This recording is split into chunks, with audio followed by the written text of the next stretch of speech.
or whatever Yeah, yesterday? yeah, it actually was prepared already. It took the meeting automatically, and it's setting up Nice. now. Good, good. So I think it's one of us can actually hop on that channel after you go live, Chris, and make sure we can test it on mobile phone, something like that, to make sure we have the live stream is working. You change the title to want to say my meeting or whatever. Yeah, yeah, it actually was prepared already. It took the nope, here it is. Whoops. Meeting automatically, and it's setting up.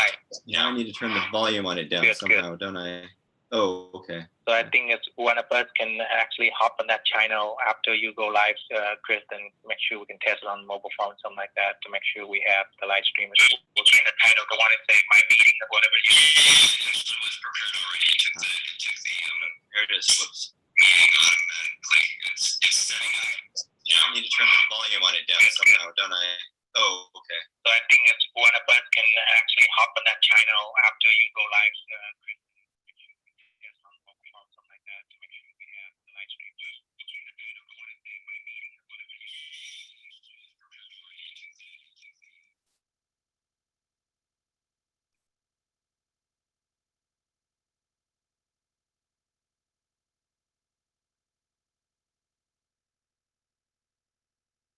And I think based on some of the noise feedback, is more like I guess we are at the alternate participants or the panelists. We need to make sure that we actually mute everyone. Only the host, can actually speak, and the rest of them should be mute. So that's just to keep it where we don't have all the echo noise and things like that.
swing over to yours, yeah. Mhm. And then you can actually on Zoom you can I guess right click on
Okay, Beth, I just reassigned you the host.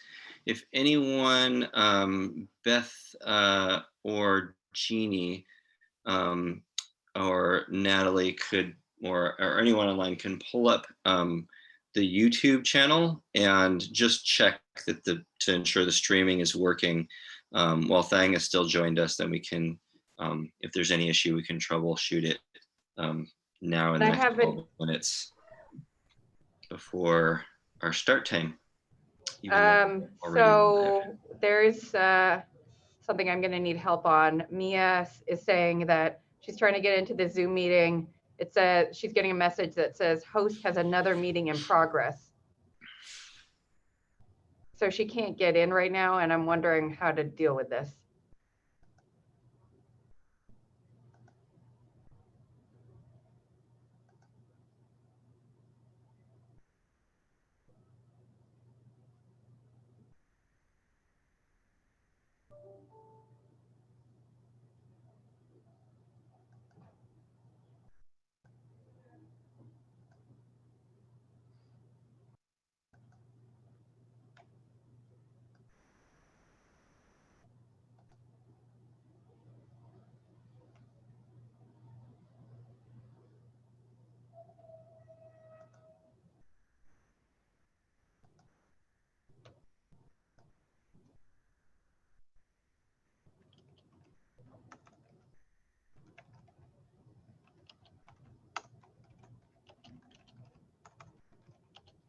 Anyone have any ideas on how to address Mia's inability to get in?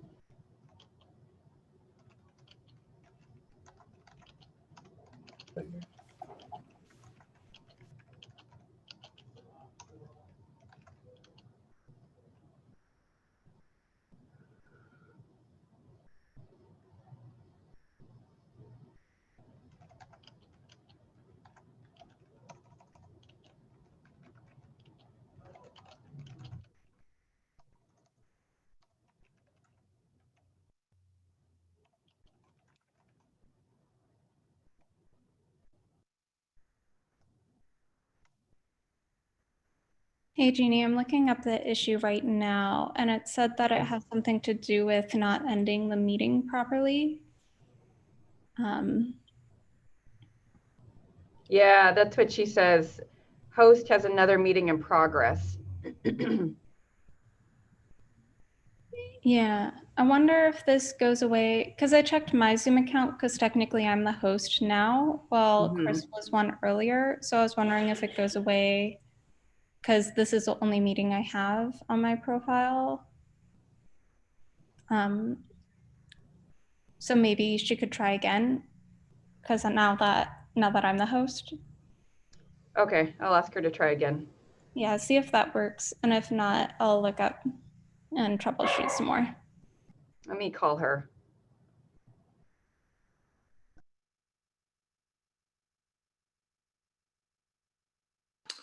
This is Chris. I stepped out for a moment and am back.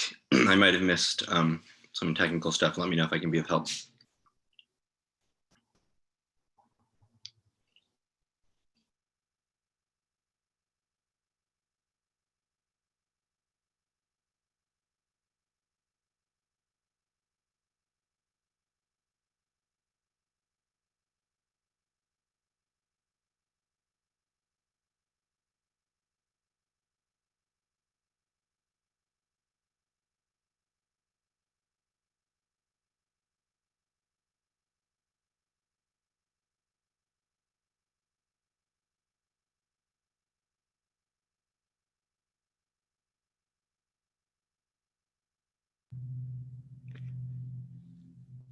Hey, Chris, are you there?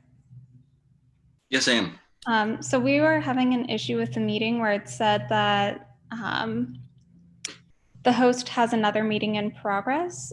So we're trying to see if that got fixed when I got switched to the host, but I was wondering if you have multiple meetings going on your Zoom account right now. My understanding was you couldn't, but I guess I'm on the phone with Thang also. I don't know, Thang, if you can hear Beth and if you have any suggestions on where to look for some sort of second meeting I might be on. I'm searching the Zoom menus. Scott, I mean, Chris, Yeah. I need probably to. So on, is that on the YouTube channel? I think you're talking about the Zoom meeting, Beth, correct? Rather than the YouTube channel?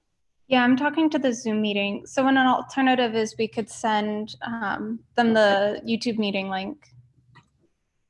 So who's unable to get on? Someone called Jeannie and asked about that. Because It was Mia. It's okay. Mia. on your computer, you should only have one meeting at a time, meaning you can never have two meetings. So I guess I'm a little confused. Like, Yeah. does that come from a user? It's coming from who's saying them? Who's It's saying Mia. that? It's Mia. There. Oh, then it's Mia has a webinar still on. Yeah, I asked her to re-log in, and I sent her the calendar appointment that I had. Yeah, probably rebooting her computer would be one way to deal with that, right? A meeting couldn't stay on through a computer reboot, could it? Right. Yeah. Reboot is the best way. Yeah. Our Thang concurs, and he's much more authoritative than I am on this.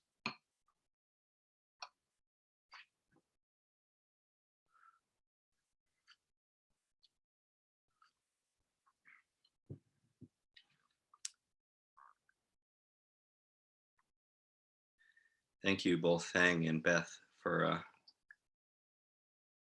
Oh, you're welcome. Yeah. helping us out through this. Help wherever I can. Yeah. So it's,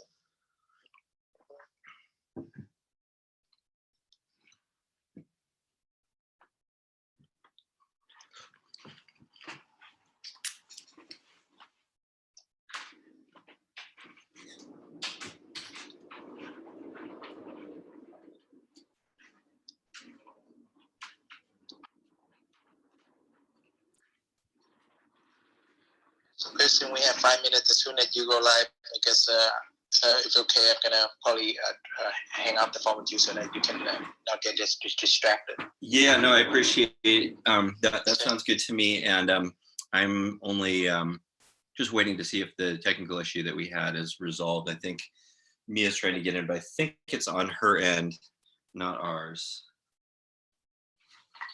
Yeah, I think it's definitely on her end because. So when you test on your mobile phone, work great, right? The live stream, yes, appears to be working fine. Yeah. Great. I think I just got a text from Mia that she is on and muted, so I think we are good. Okay, good to hear.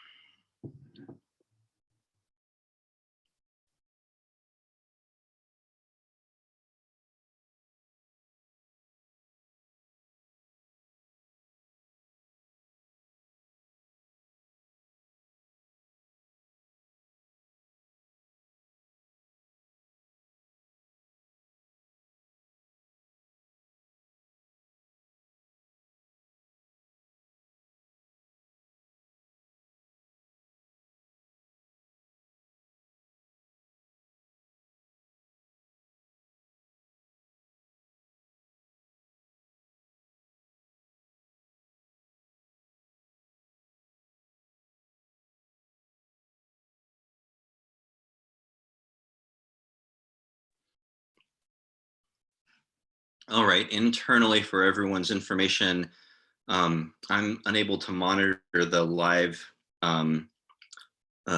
stream on YouTube due to my monitors being occupied by the presentation. I'm assuming it's continuing to go fine. If anyone sees issues with that, it's probably best to reach out again to Thang at IT. Again, Thang, thanks for your help setting this up. Okay, cool. Thank you. Yes, thank you, Thang. And also, Chris, Eric is on the YouTube channel, and he said it looks good, and we sound fine. Glad to hear it.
Hi, Chris, are you ready to get started?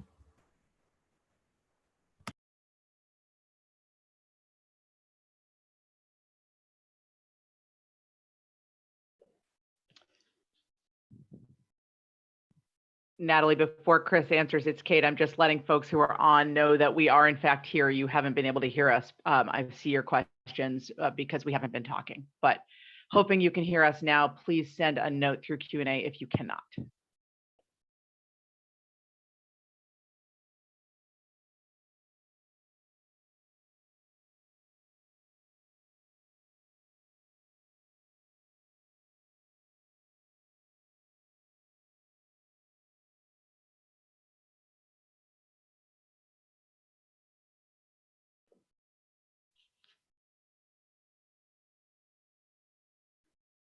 All right, this is just a test. Chris Ganson speaking. Want to make sure that I'm able to be heard. We can hear you, Chris. If you can go ahead and start the slideshow, we can begin.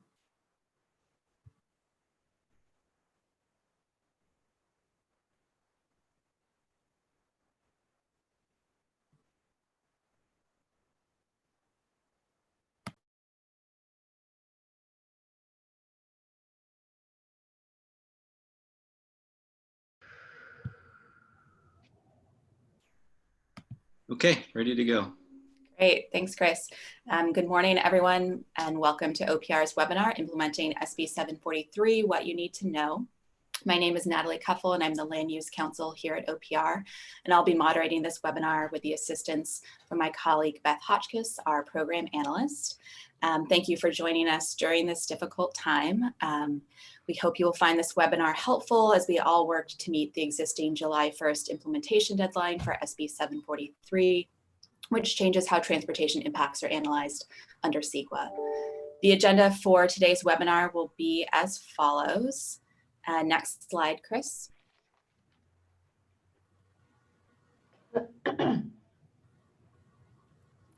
Okay, great. So we're going to kick things off with an introduction from OPR's director and the governor's senior climate advisor, Kate Gordon. The bulk of our time will be devoted to a presentation on OPR's recommendations for SB 743 implementation by OPR's senior legal counsel, Jeannie Lee, and senior advisor for transportation, Chris Ganson. Mia Kong from the Senior Vice President of Related California will be joining us to provide a developer's perspective during that time. In the last 45 minutes, we will hear from UC Berkeley Center for Law, Energy, and the Environment, or CLE, and from the City of San Jose. Ethan Elkine, Director of the Climate Program, and Ted Lamb, a Climate Fellow and Policy Advisor, will discuss mitigation strategies. And then Ramses Madhu, Division Manager for Planning, Policy, and Sustainability for the City of San Jose's Department of Transportation, will present on how San Jose has implemented SB 743. Just a few housekeeping things. We have a large number of attendees at this webinar and a lot of material to cover. So we'll be limiting questions to the question and answer feature at the bottom of the screen. You can see it listed as Q&A. Please type your questions there as you think of them. We have a feature enabled where you can upvote questions that you see there that you also would like answered. This will help us prioritize questions. So just click on that thumbs up symbol next to a question if it's already been posed and you would like it answered.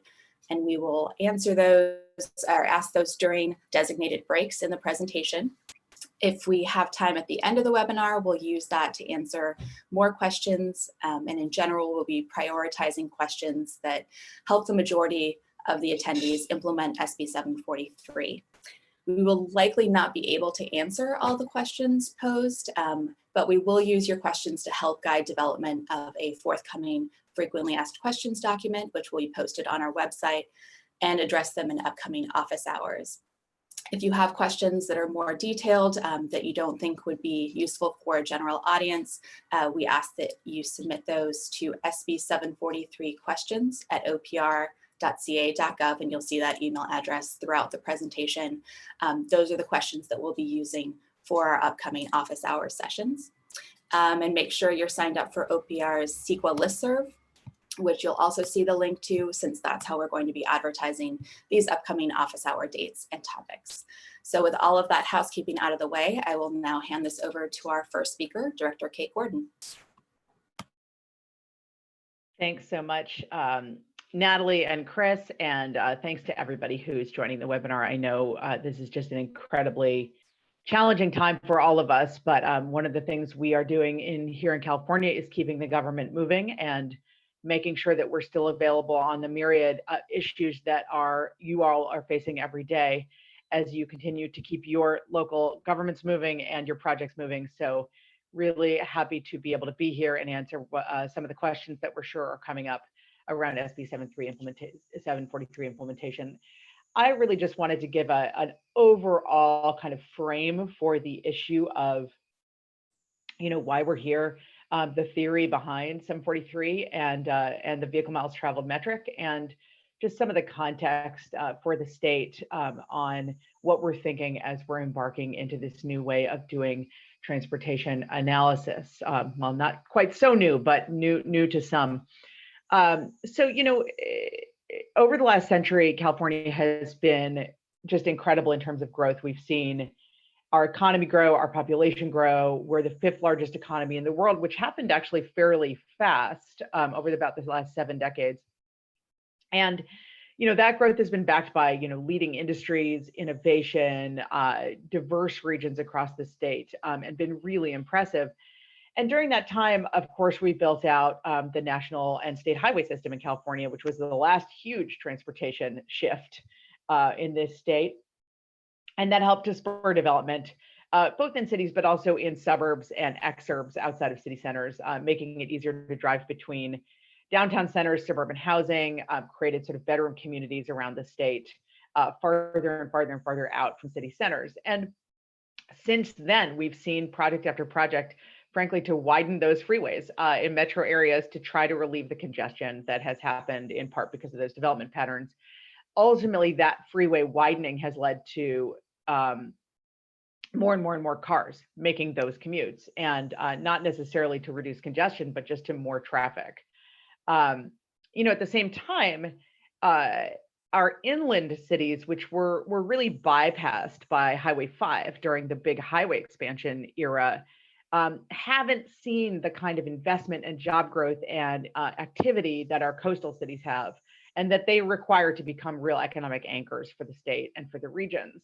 And so this has sort of been a system that has been created, and it's the system that exists today.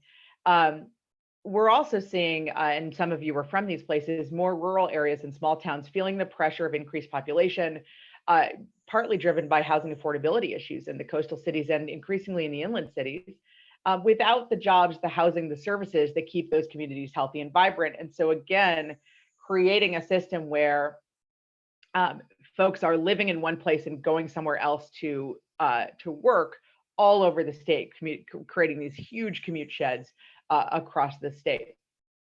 The result of that whole development pattern over many decades has really been a number of things that are a real concern to us as state policymakers looking across the state, across all of these diverse regions.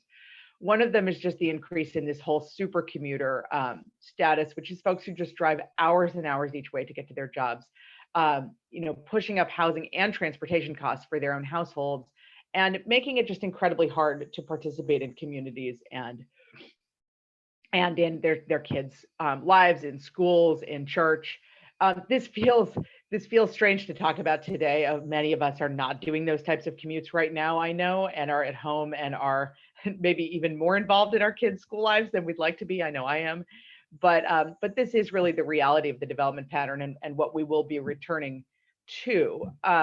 We've also seen worsening congestion in growing metro regions, both coastal and inland, as we widen roads and freeways, and those just fill with traffic as soon as the widening projects are complete, just creating additional and continued congestion. We've seen, recently in the last few years, and really disturbingly, a rise in homelessness in our cities that in some part, there's at least some percentage of folks who are homeless on the streets of those cities who are homeless because they are working in those cities and literally cannot afford to live anywhere close to where they work. and are living on the street. That's a small number, but it's a disturbing trend. The overall declines in health and quality of life as Californians spend more time in their cars. That's an issue for safety. We have twice as many traffic fatalities per capita in California as nearly any other industrialized country. If we were a country, we'd have twice as many fatalities as most countries. We have over 20,000 premature deaths every year from inactivity and sedentary behavior. Many of those hours that folks are spending in cars could be spent more actively engaged in their communities and, ideally walking, biking to work, having other options than to be in their cars. We're also seeing, and this is important, one of the roles that I have is as senior climate advisor to the governor, and it's important from a climate perspective. This farmland and open spaces being converted to urban uses in order to find more affordability outside of cities. One of the issues with that, besides that it isn't necessarily really more affordable if you calculate in transportation costs to jobs, but one of the other issues with that land conversion is that those parcels of land are critically important to our overall system in California. They're important because they're providing food production in some cases, but they're also providing critical fire buffers, wildfire buffers between high-risk fire areas and forested areas and our more populated areas. They also provide things like, flood preservation. If you have wetlands that are preserved rather than developed, then they help with flooding in more populated areas. So they really provide a critical climate buffer. And finally, on a more global scale, and of course, the underlying reason for many of the regulations we're talking about today, a significant rise in carbon emissions across the state from vehicle miles traveled. As the Resources Board has showed us, our transportation emissions need to be significantly cut to meet our goals, and frankly, to reduce some of those future climate impacts like wildfires, floods, heat, drought. And that requires a really new way of looking at the way we move around the state, what kind of vehicles, what kind of fuels, but also our land use patterns. So a few lessons we've learned about all this, how to do development over the last half century or so. Look, we cannot widen our way out of congestion through road projects. The math doesn't work. Unfortunately, those widening projects in many cases simply just add vehicles to the existing roadways, which then allows for further and further out development and just adds to the congestion issue. They don't actually achieve the goal they are intended to achieve. Really, what will help us with congestion and with these long commutes and the things I've just talked about is frankly giving Californians the choice to not have to be part of it, to not be in those congested freeways, to not be in their cars all the time. That means providing folks with alternative ways to get around. Transit investments, for instance, is a big piece of that. Making sure that we're looking at new development patterns, bringing more housing near jobs, but also bringing more jobs near housing, making sure we're really being integrated about our development so that folks do have those choices to get out of those cars, to get out of those commutes, and to really have a more walkable, bikeable, short, drivable quality of life. 743 is one tool. It is one tool in a toolbox of achieving these goals. There are many tools in that toolbox. I've talked about some of them, but 743 is a critical one. What it allows us to do is to shift from the metric of transportation planning and impact analysis that measured time spent in traffic to the metric that allows for transportation planning based on how much time people are actually driving. All the things I just talked about are about how much time people are actually driving. This allows us to measure that. That shift, as you all know, I'm sure, has been in the works since the law passed in 2013. Officially goes into effect in July 1st of this year, which is why I'm sure so many of you are on this webinar. But it's already been used in a number of places. It's been used in CEQA analysis for greenhouse gas emissions. It's been used in air quality analysis. It's been used in energy impact analysis. Many regions around the state of different types, including lower density regions, Sacramento and others, Sacramento metro region and others, are already using it and have begun that shift and are already specifically experiencing how to use these metrics and measurements. There's also a lot of resources out there, including on our website at OPR, to help agencies and practitioners make that shift. we are focused today in this webinar on helping you with really this move to implementation. I just did a lot on the why. We're really focusing in this webinar as much as possible on the how. How do we get there? How do we use it? What are specific experiences people have had, including developers have had making this shift? How does it work in reality? And how can we help you to make this as painless as possible and to really help to achieve some of those high-level goals that we have as Californians to make our lives, to improve our quality of life and make our state more sustainable, more inclusive, and more resilient going forward. So with that, I will turn things back over to Chris Ganson. Thank you, Kate. So let me get control of the technology here. Terrific. So I'm gonna start out with a picture from what seems like another time, and just wanna start by acknowledging that we are in an unusual time. The freeways don't actually look like this, although as Kate described, they did a few weeks ago, and after we beat the COVID virus, they very likely will again. But just wanna start by acknowledging the change in all of our lives, and also that with this number of people on this webinar, there's likely people who have been directly affected by the COVID virus, either you or your family, and just want to acknowledge what you're going through, and then what all of us are going through in the change of lifestyle. Not the as a good example, we are on our second webinar of this magnitude, wrangling the technology to be able to bring this information to you all. So pardon technological snafus. Those of you who logged in early got to see us dress rehearse because I hadn't set things up perfectly. I'm still learning the ropes on the technology myself, and even the experts on this let us know that you have about an 85 or 90% success rate with these large webinars. So we're going to keep our fingers crossed. There's no Zoom bombing today, and keep our fingers crossed that the technology works well for us so that we can convey this information to you.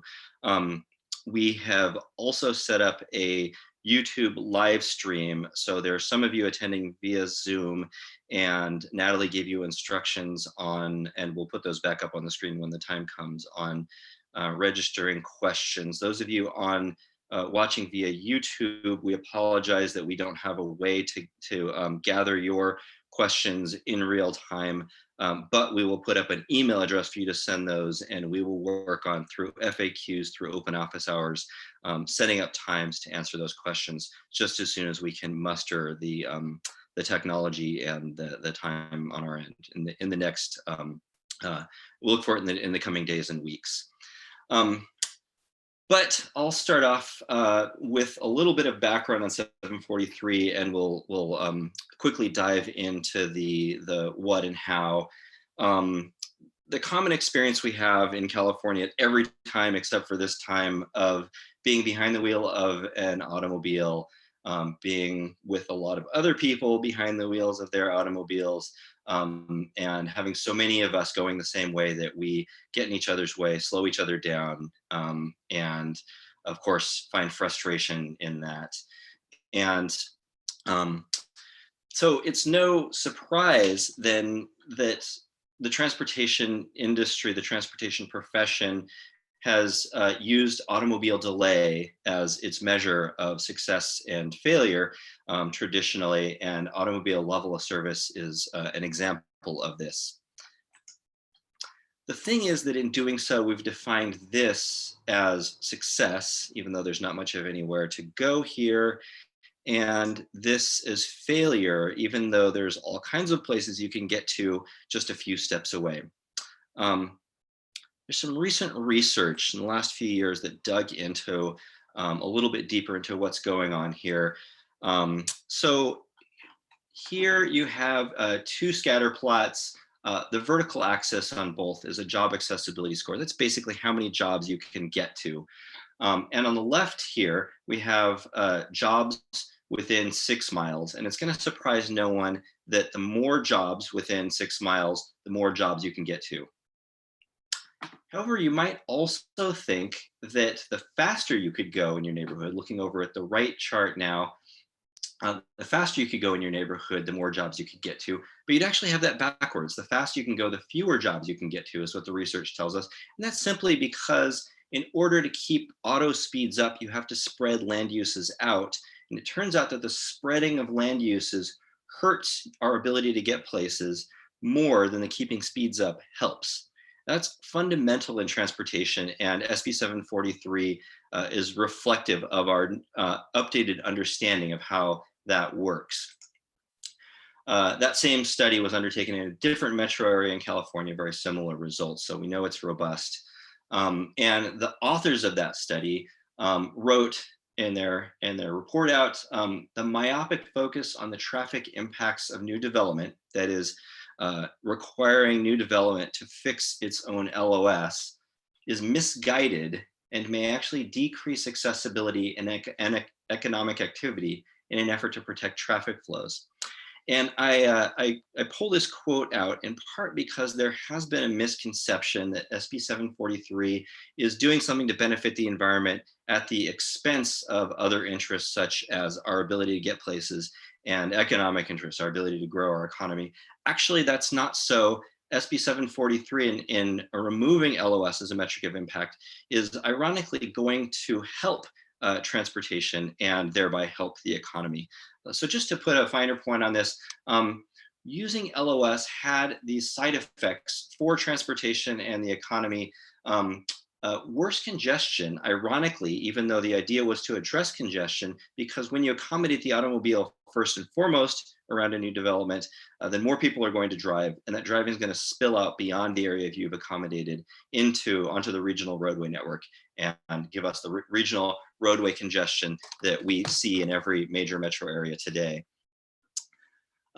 It's harder to get places because not only do we have more congestion, but we also have the places are more spread out. So it takes longer to get where you want to go. And that has the effect of reducing economic productivity. But LOS has been had poor outcomes for our communities as well. We've ended up with less housing near jobs, less transit and active transportation, more pavement, and more pavement has meant greater heat island effect. It's meant more pavement maintenance liability and more impervious surface and all that comes with that. And it's also created poor outcomes for human health and the environment. And I'll talk about those in a moment when we talk about the benefits of reducing vehicle miles traveled. So there's a lot more to know about the drawbacks of LOS. I've just touched the surface, and here are two places to go. If you find you need to convey this to a decision maker, you need to your colleagues, find a clearer way to share the issues that have been created by the use of LOS and the benefits of shifting away from it.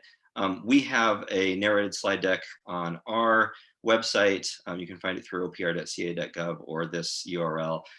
You can also look at a much more polished, professional video from City Beautiful that has a lot of the same content, but is better done. And you can find that at this URL or by searching within YouTube for, quote, metric that makes cities worse.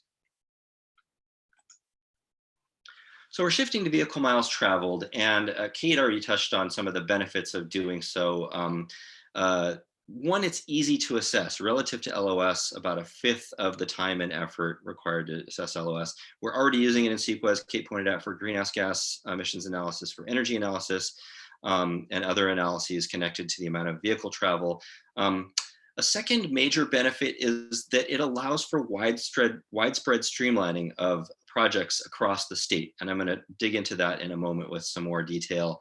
And also, we know that we need to contain VMT now in the development we do now and the growth of our urban fabric and the way we build in order to meet tomorrow's goals, greenhouse gas emissions goals among them, but also health and other environmental goals.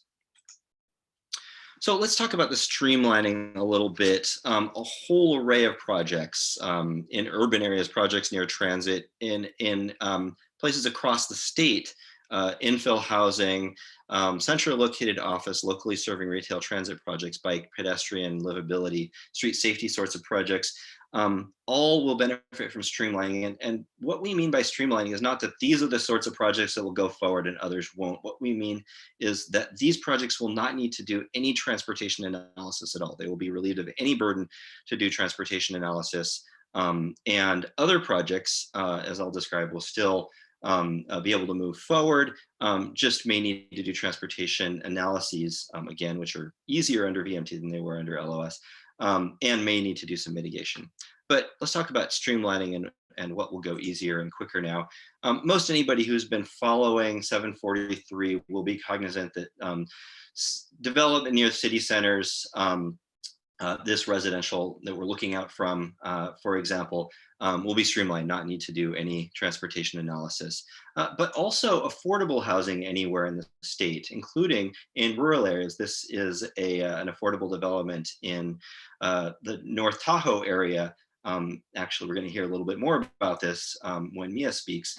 And as an example, here is a development in Reading, North States, also in the Central Valley, another housing project. This one happens to be for veterans, and this sort of project really in two ways: by its location, even if it weren't affordable, but then also because it's affordable, either one of those would have qualified it to be streamlined, again, meaning no transportation analysis even necessary. This is a lot different from the days of LOS, where this sort of project may have been ensnared in quite a bit of analysis and then the legal risk that comes along with declaring and mitigating those impacts.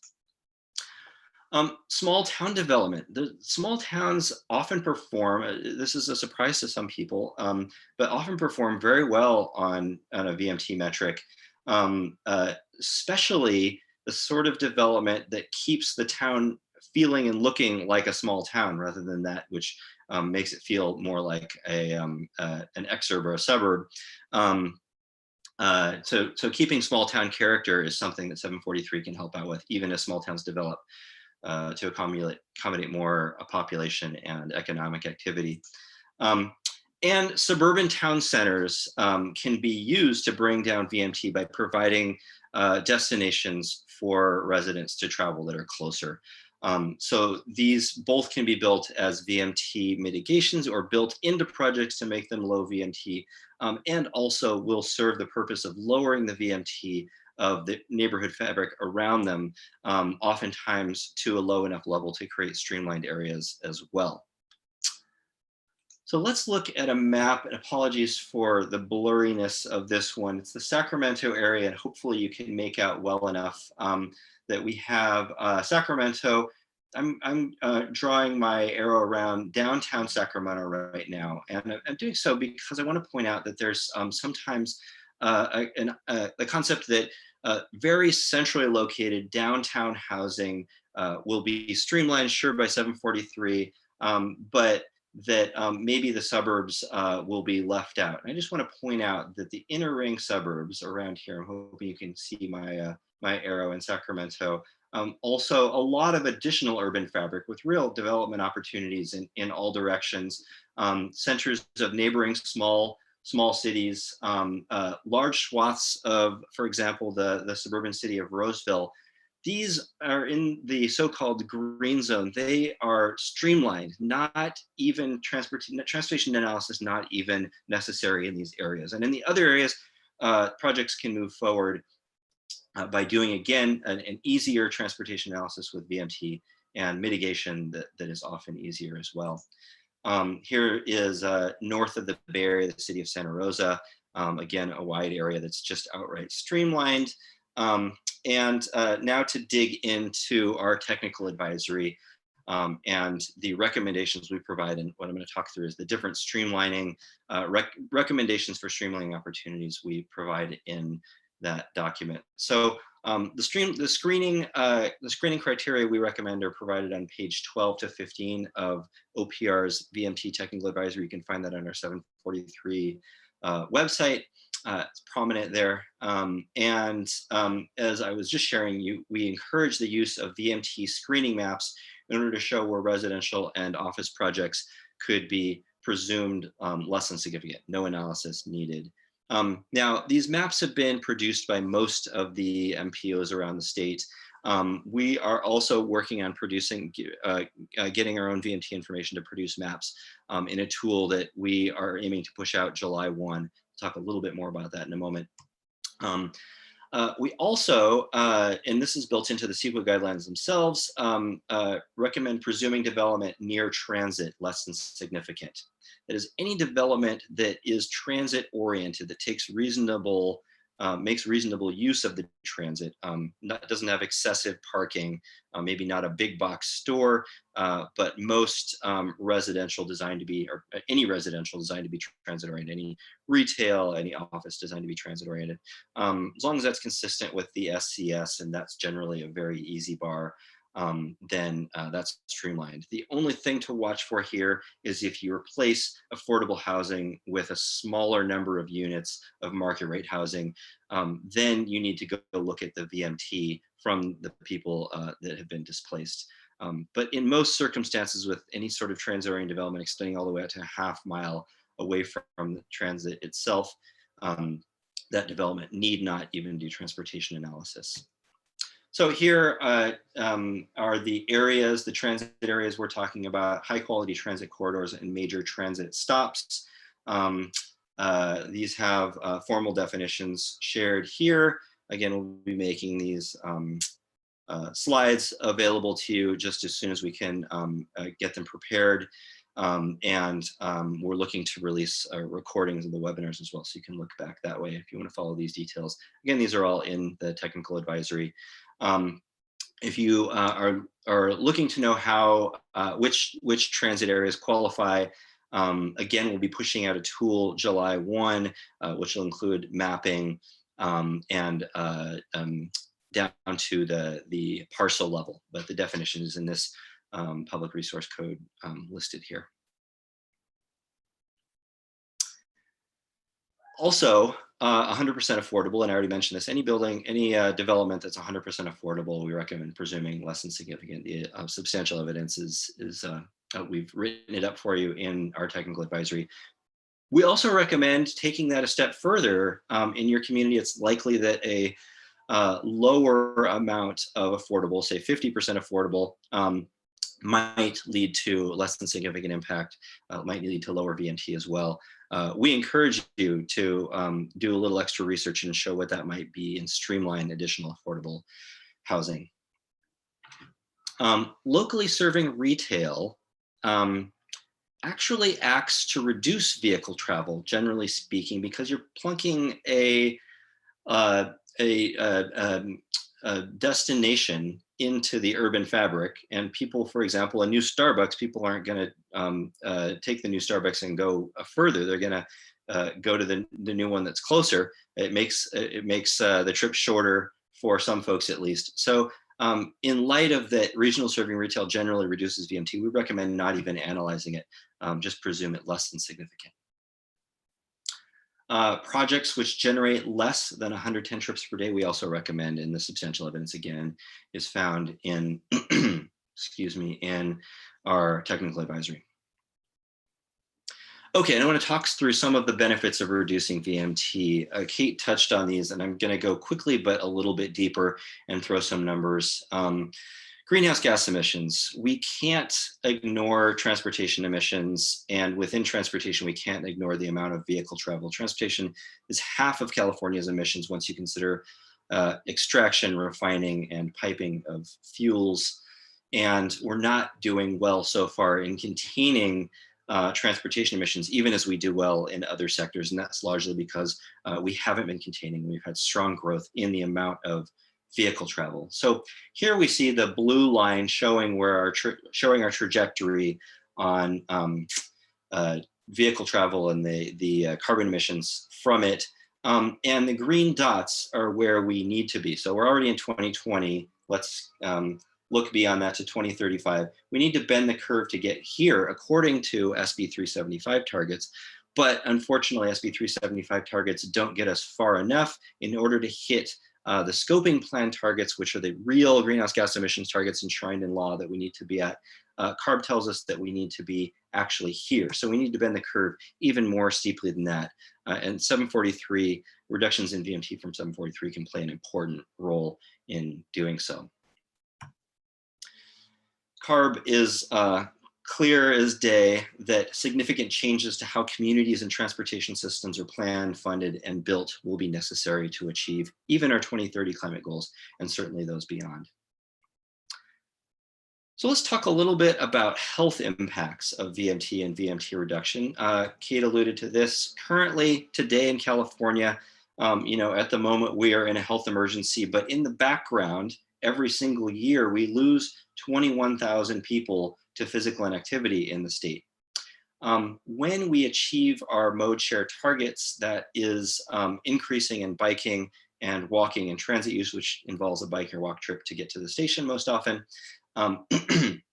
that will hitting those targets gets us, and this is modeling done by the California Department of Public Health, underlying this number, reducing by over 2,000 deaths per year. That's monetized billions of dollars in premature death and disability each year. This is among the biggest thing, according to public health professionals, that public health can do for public health. Now, normally we're talking in a world of chronic deaths, because we've largely dealt with infectious disease. Of course, at the moment we're battling infectious disease, but it's important to not lose sight of that. We need to deal with chronic disease, and one great way to do that is to offer people the opportunity to get around using their own energy. That creates a really substantial health benefit in how healthy our population is. And crashes are also really important for health. And as Kate mentioned, we don't perform well on that. And we know why, because we do a lot more driving than people in other places, and because our land uses are spread out, requiring fast travel. And both those factors have a really substantial effect on loss of life from vehicle crashes. Look, and we're twice as bad as almost any other industrialized country in terms of fatalities per population, nearly 4 times as bad as some. And we know, again, why that is by looking, for example, at here we compare our most compact counties, the lowest VMT counties where people don't have to drive at high speeds to get between destinations they're nearby, and compare those to the most sprawling counties, high VMT counties, where people do need to drive at high speeds just to get places. And we see there's a 5-fold difference in traffic fatality rate. Right? That's a big deal in a nation that loses 40,000 people a year to traffic crashes, to traffic fatalities. There are, of course, environmental issues tied to VMT. High VMT projects not only have greater emissions, greenhouse gas and regional pollutant, but also higher energy use, not just for transportation, but building energy. That's all of this is documented in the academic literature, and you can find that literature on our website. I'll show you the URL later on. But also higher water use and additional impervious surface, leading to additional runoff, flooding hazards, and water pollutant transport, and then of course consumption of open space. All of these are connected in the academic literature to higher VMT developments and reducing VMT, and growing our urban fabric in a lower VMT manner helps preserve across all these factors. We also are in, before, during, and after our current battle with COVID, we are in a housing crisis. And that is really a housing cost crisis. That's how it faces everyone. And there are those that say, well, we can build very low cost housing far away from anyone else, out in the open space, and that's what we should do to reduce housing costs. And you can only make that argument ignoring the increase in transportation costs that creates, because the further you go, the higher you're paying in transportation costs. And those who have done the math show that you're not saving anything on the whole.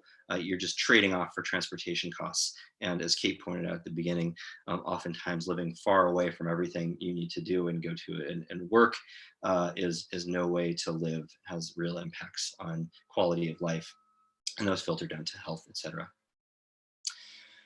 So another benefit of using VMT, and this in particular in CEQA as a mitigation measure, is that there's a lot of people clamoring to get into walkable neighborhoods, and those neighborhoods have and therefore become quite expensive to live in.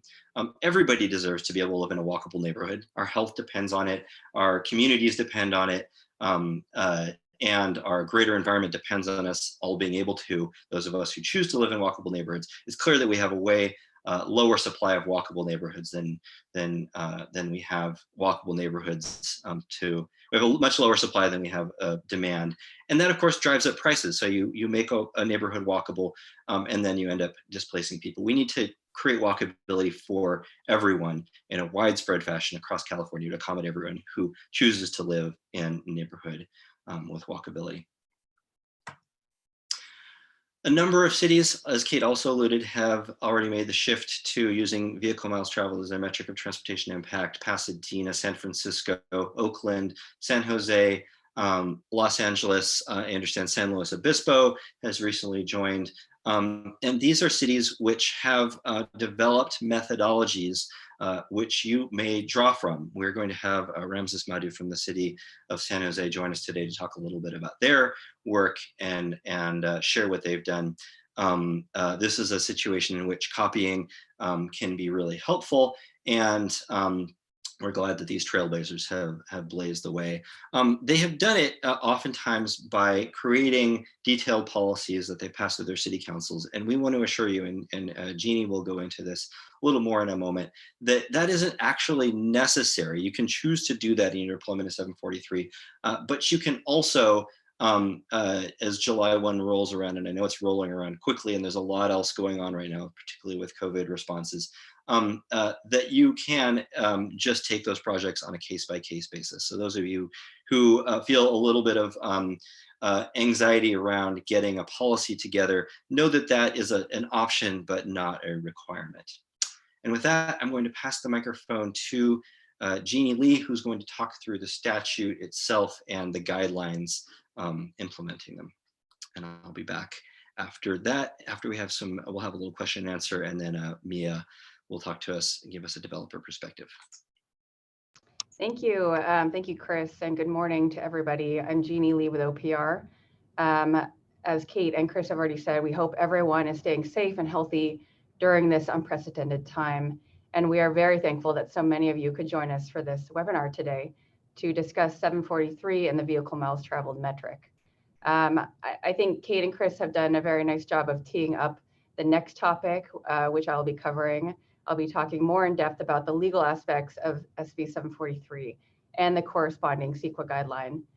As you all likely know, CEQA analysis has traditionally treated auto delay and congestion as an environmental impact. And the level of service metric has been commonly used to measure traffic impacts. So SB 743, which was signed into law in 2013, it began a major shift in how lead agencies measure transportation impacts under CEQA. And you can find the text of Senate Bill 743 in Public Resources Code section 21099.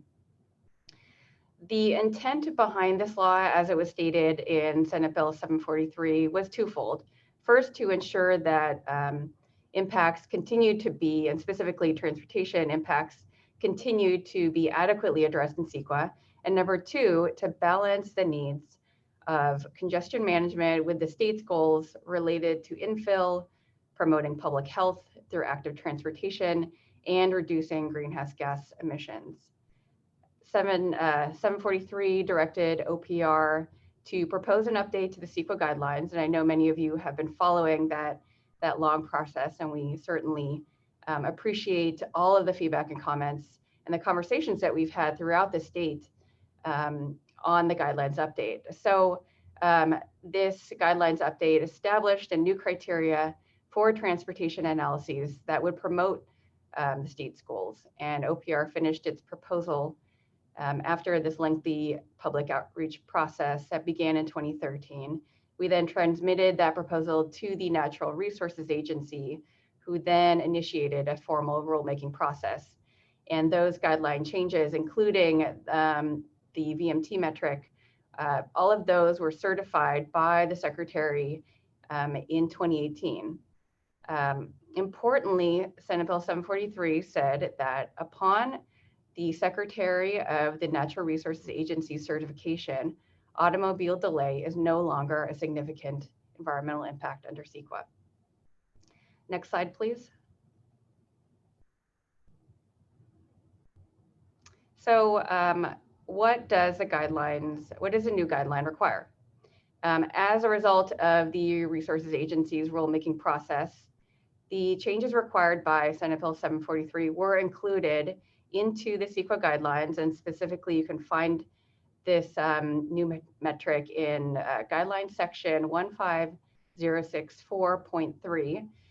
Chris already touched upon some of the provisions, but I'm going to talk about all of them at a high level.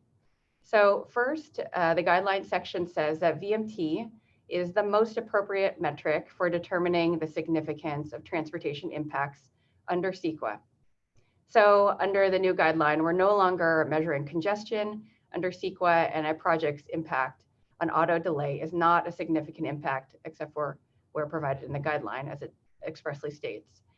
Instead, CEQA is concerned about the amount and distance of automobile travel attributable to a project, and that is basically the definition of vehicle miles traveled. This has already been repeated, but I'll say it again. The VMT metric is not an entirely new one in CEQA. We've already been seeing it, and it's been used in environmental analyses to study other potential impacts such as greenhouse gases, air quality, and energy impacts. Next, the new guideline includes presumptions, some of which Chris went over during his streamlining portion. So it includes presumptions for both land use and transportation projects. And if your presumption is met, your project may have a less than significant transportation impact. In general, the presumptions may apply if your project is near transit or if it decreases VMT compared to existing conditions. So what I mean by near transit is that the projects are within a half mile of either an existing major transit stop or a stop along an existing high quality transit corridor. Because this is just a presumption, lead agencies still must consider whether any features of the project or its location would tend to negate the presumption. Other things to note in the guidelines relate to methodology and time for implementation. Since VMT is already used to analyze impacts for other resource areas, a quantitative estimate may be possible, but as the guideline says, where there isn't a model or methodology to quantitatively assess VMT, an agency can assess them qualitatively. And one particular area where a qualitative assessment may be appropriate is for construction impacts. Finally, the guideline says and makes it clear that statewide implementation of the guideline must begin by July 1st, 2020. That's just in a few months. That said, agencies, as Chris noted, can use the VMT metric now if they're ready. We've already seen a number of agencies implement VMT, and later today we'll hear about VMT implementation from one of those agencies, the City of San Jose, and we'll also hear the developer's perspective. Next slide, please.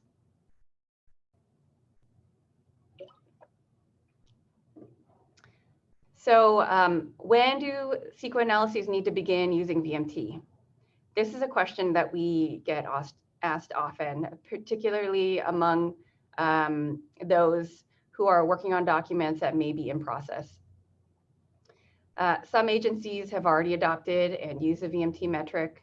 So if your project is in one of those jurisdictions, then your environmental analyses would have to use the VMT metric. The CEQA guidelines also provide guidance on when an agency would need to comply with changes to the guidelines, including this VMT metric. And a VMT analysis would be required for an environmental document that had not been yet sent out for public review before July 1st, 2020. And you can, for more information, you can look to guideline section 15007 and also guideline section 15022. So for example, if your project's draft EIR is published for public review after July 1st, then your document must use a VMT analysis. That all said, we think you should be aware of a recent appellate court decision that came out of the 3rd District Court of Appeal here in Sacramento. It discussed SB 743 and the new guideline. So this case is called Citizens for Positive Growth and Preservation versus City of Sacramento. It came out in November 2019. This case involved a CEQA challenge to the City of Sacramento's general plan, and it challenged the adequacy of the general plan's EIR, specifically the LOS analysis. So there, the court generally noted that according to the express provisions of Senate Bill 743, upon the Resources Agency's certification of the guideline in 2018, automobile delay, as measured by level of service, was no longer a significant impact. But at the same time, the court did acknowledge that statewide implementation of VMT is not required until July 1st, 2020. Next slide, please. So this is another question that we do get pretty often. And so the question is, does the lead agency need to take any action between now and July 1st? And we also get questions about what kind of procedural mechanisms that agencies should be using to implement VMT. So I'll just step back for a moment and mention that CEQA requires agencies to adopt implementing procedures, and you can find that guidance in section 15022. So these implementing procedures do have to be consistent with the CEQA statute and with the guidelines. Local implementing procedures should also be updated when there are new changes to the guidelines. Agencies can simply incorporate by reference the CEQA guidelines and any amendments wholesale. So as to specific VMT thresholds, lead agencies can formally adopt thresholds of significance for VMT, such as through a formal process like adopting a policy, resolution, or ordinance. But as Chris mentioned, doing so is not required to actually start using the VMT metric. Thresholds can be applied right now on a case-by-case, project basis. We also do get a lot of questions about how to square the new metrics with general plans, which may still be using the level of service metric.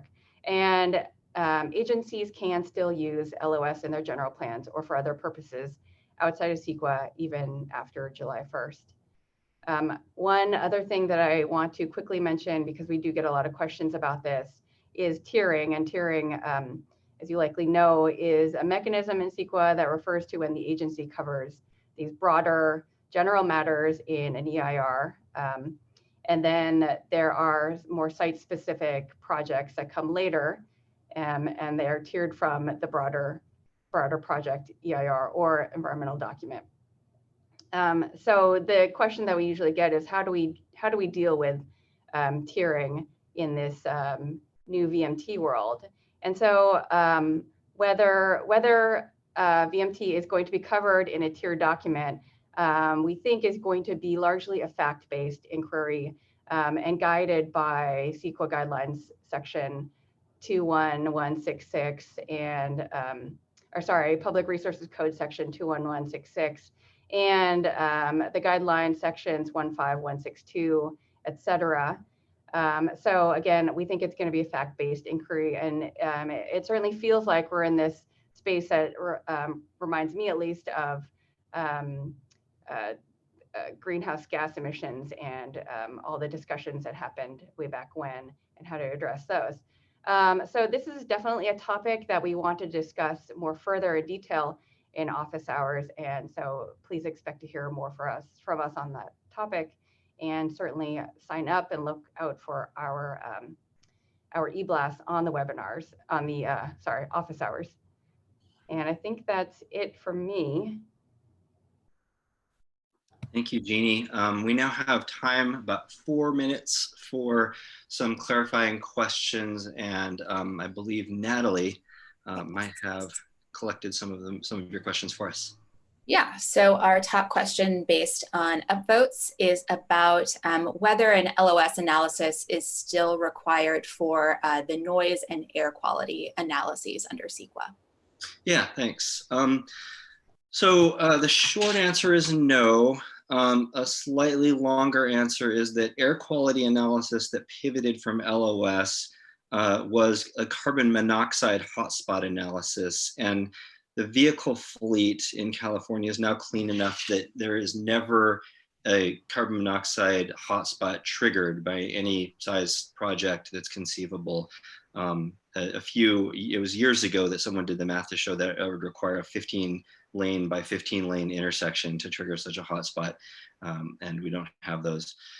So not needed for air quality. For noise, there may be some additional analysis needed beyond just the vehicle travel, but there may not be. Keep in mind that noise requires a substantial amount of additional traffic to provide to create even a noticeable difference, because noise is perceived logarithmically by humans. So even a doubling in the amount of traffic is a just noticeable difference in noise and not generally a significant impact. So there may be easier ways to show that than to need to do a whole volume analysis, although even if a volume analysis is necessary, you can stop short of the micro simulation analysis that LOS would have required. So substantially less analysis for both air quality and noise. Great, thanks. This next question is for Jeannie, and it's whether there's currently any plans to extend the July 1st deadline given the pandemic. We are not aware of any extensions that may come down, but we certainly here at OPR are available for office hours, and we do tend to just answer questions throughout the day, throughout the week. So we are certainly here to help agencies make this transition. Great. Yeah, and I'll actually add to that one, given the Sacramento general plan court case and the fact that LOS is not a current metric and that you need to use some metric, we're not sure what an extension would actually accomplish. So keep that in mind as well. Okay, it's 10:30 now. So Mia, if you're ready, let's begin your portion of the presentation. Great, thank you. Can folks hear me okay? Yep. Great, okay. And then, I don't know, is the video working? Everything's working. Okay, good. All right, so my name is Mia, and I'm an affordable housing developer, primarily working in the state, but also in areas that are rural and suburban. So I was asked to present today on a project in Lake Tahoe and also kind of report sort of how SB 743 might affect our future projects. So the Kings Beach housing project was a workforce housing project in Kings Beach. Kings Beach is in Lake Tahoe, where on average, many folks commute to work, as you heard from Kate and from Chris, that a lot of folks cannot afford to live where they work and often will spend an hour, 2 hours a day commuting from more affordable places into their job centers. Next slide. So the project in Kings Beach is in a rural part of California on the Placer County side. It's an unincorporated part of Placer County, and we chose 6 infill sites, and these were scattered throughout this very small grid of a town. You can see the sites mentioned here. Next slide. And this is what the sites looked like before we got to them. This was existing housing for the workforce, believe it or not.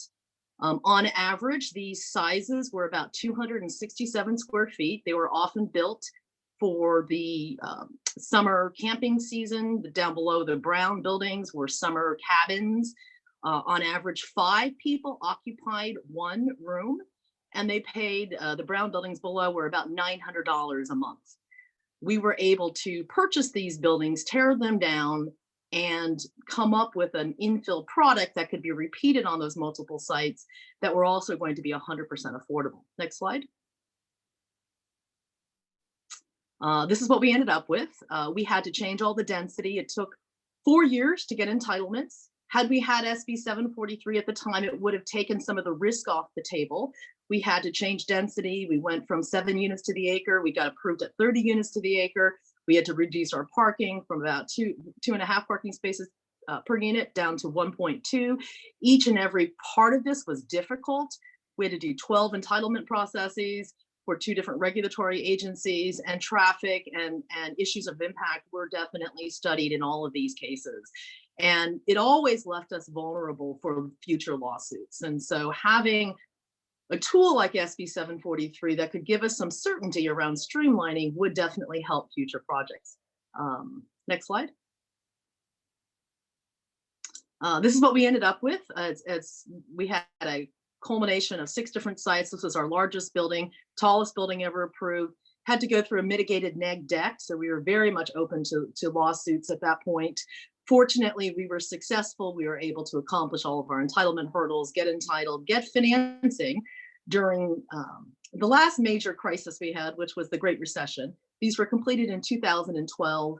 And as a result, we're really recognized as leading examples of sustainability in rural California. We did get a number of awards from HUD, the AIA, and including the state got a GIA award, Governor's Environmental and Leadership Award. So, you know, as an affordable housing developer who is looking to develop in infill areas that are low VMT by nature, because they have existing goods and services near them, they have amenities, and they have opportunities for density and walkability near transit. The biggest challenge really does come from the fact that you are building in existing neighborhoods. And existing neighborhoods, you have existing residents that frankly don't embrace change.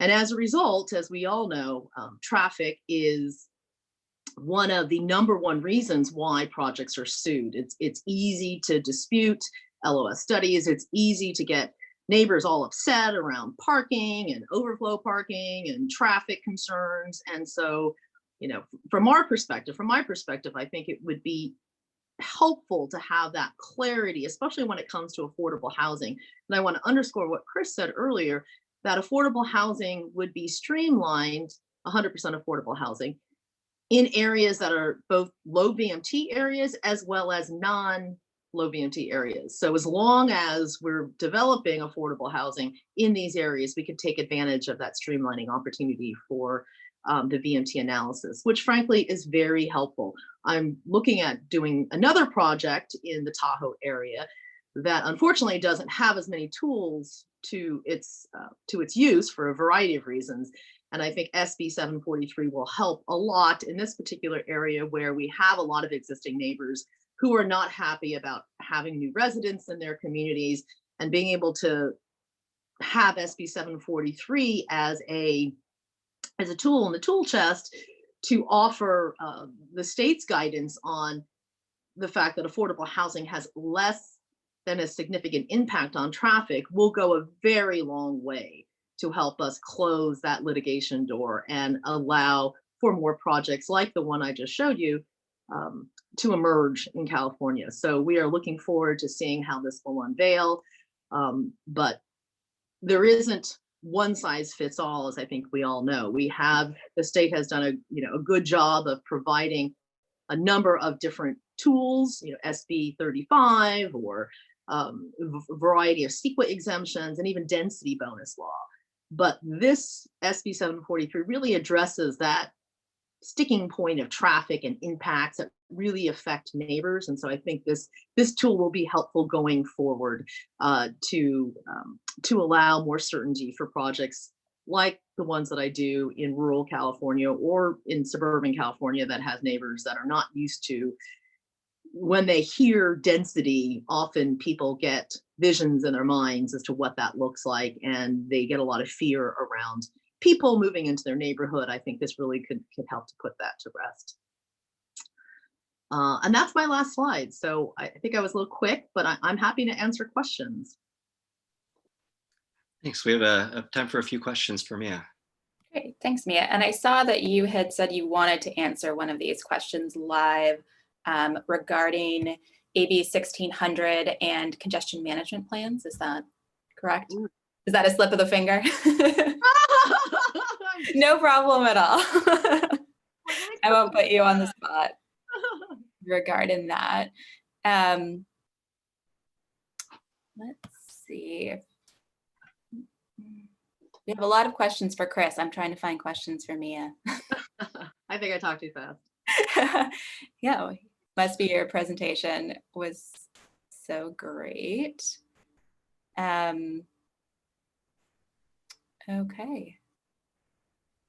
I think we're good. No one has submitted any new questions. And I know you have to leave pretty shortly, Mia, as well. So thank you for your presentation. That was super helpful. And it was great having your perspective as a developer and as someone who's built in these areas that are less commonly thought of as needing a streamlining for infill projects. Thank you. And let me just also add maybe just this, let me add a finer point on sort of who ended up living in the housing, just to kind of give some questions. I just want to also say that we did track the residents when they moved in to find out where they worked, how many cars did they own, and we found on average that from the housing in Kings Beach, the majority of everyone worked within 5 miles. And before, many of them were commuting 100 miles a day. That many of the residents owned less than 2 cars, if not 0 cars, because the cost of car ownership is expensive. And if they could get around by taking the bus or by walking or by riding their bikes, they often did. So you see behavioral shifts as well. Once you deliver the product that people can afford, they have more money to spend, monthly, because again, it's affordable housing. So it's not set up so that it's only set up to take 30% of their income for rental housing expenses.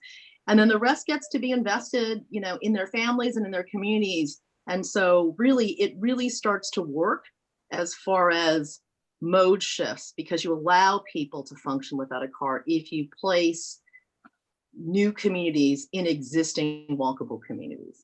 So I'll just leave you with that. Great. Thanks so much, Mia. Thank you. Thanks a lot, Mia. Thanks for joining us today. Okay, so we will go ahead and move on to talk about assessment methods. After this, there'll be another Q&A period, and if we want to bring some of those questions from before back, that's fine too. So how do you assess VMT? Start with basics. We have a technical advisory. I already mentioned that.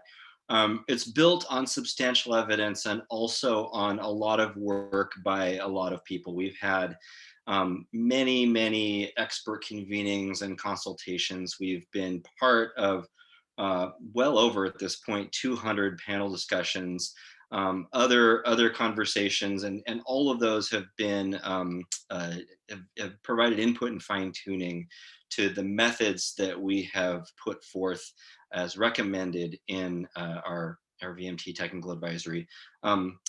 That said, a lot of the work was front loaded on that, and the major recommendations have been in place since 2016. So the big stuff hasn't changed for some time. We've added some detail, fleshed some out, and for specific circumstances. But again, most of our recommendations, the central recommendations, are the same as they were in 2016. And this is a living document. It will continue to be refined and continue to be added to as we gain more information. But those fundamentals have been in place for a while and are unlikely to change much in the foreseeable future. Okay, first, really kind of first step question: what vehicles are we talking about when we talk about VMT? Well, the CEQA guidelines point to the amount and distance of automobile travel attributable to a project. And in the technical advisory, we define vehicle travel as on-road passenger vehicles, specifically cars and light trucks. Now, this does not include heavy-duty freight vehicles, although sometimes in your modeling, you will have those mixed in with light-duty vehicles, with passenger vehicles, and that's fine. You don't have to take pains to exclude them, but you're not required to include heavy-duty vehicle and truck traffic in your VMT analyses under 743. So for residential and office projects, we recommend using a tour or trip-based analysis. Residential and office projects draw people into the state. We have a proud tradition in California of accommodating people from all over the world. And those people we want to situate as efficiently in housing and in jobs that are as travel efficient as possible. So what do we mean by a tour or trip-based analysis? Let me give an example here. So hoping you can see again the arrow on the screen, but you can follow along either way. You have a residence here and someone travels, stops for the drive-through to grab a coffee on the way to work, spends their day in the office, taking a lunch trip, driving their car out to grab lunch and back again, and then back home, and then goes out for a shopping trip in the evening and back home again.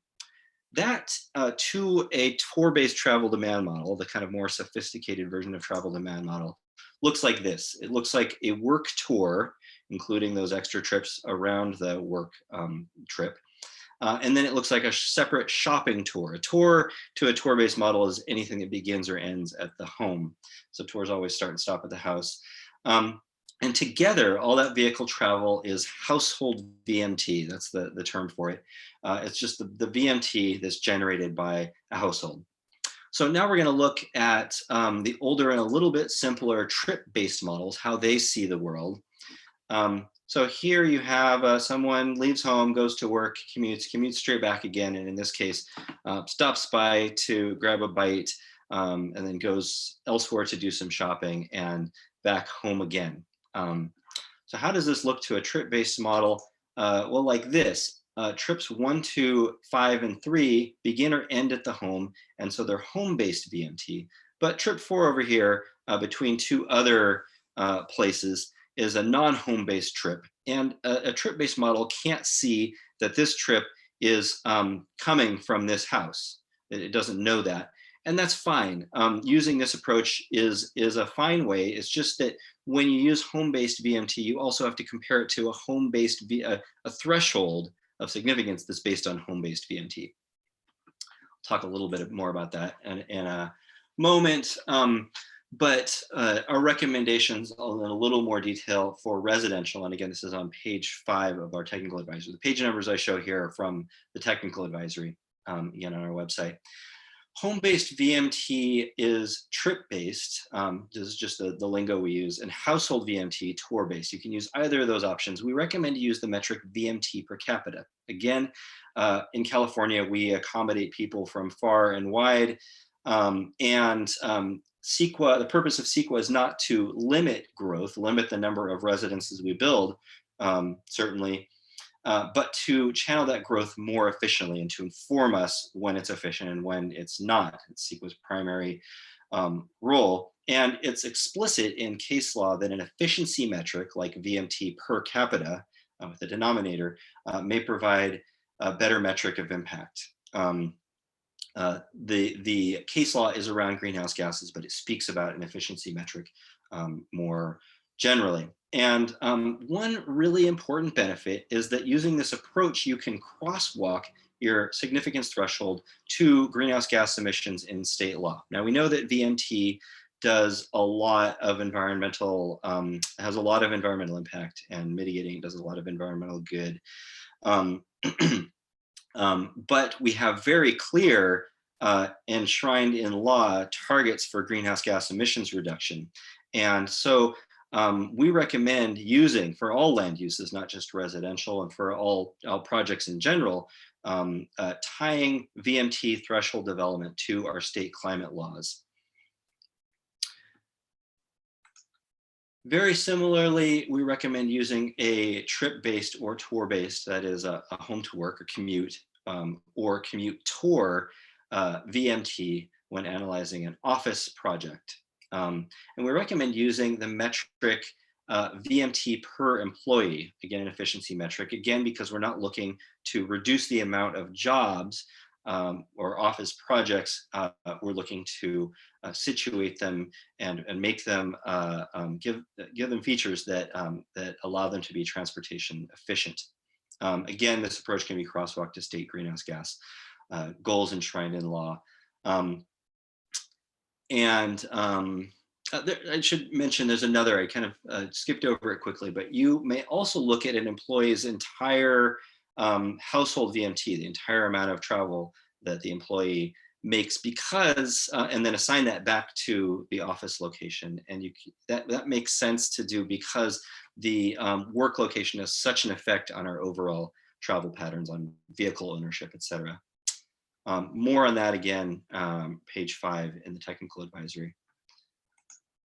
Retail projects, we recommend taking a different approach because retail projects have a very different effect on vehicle travel. And you'll find this on page 5 and 6.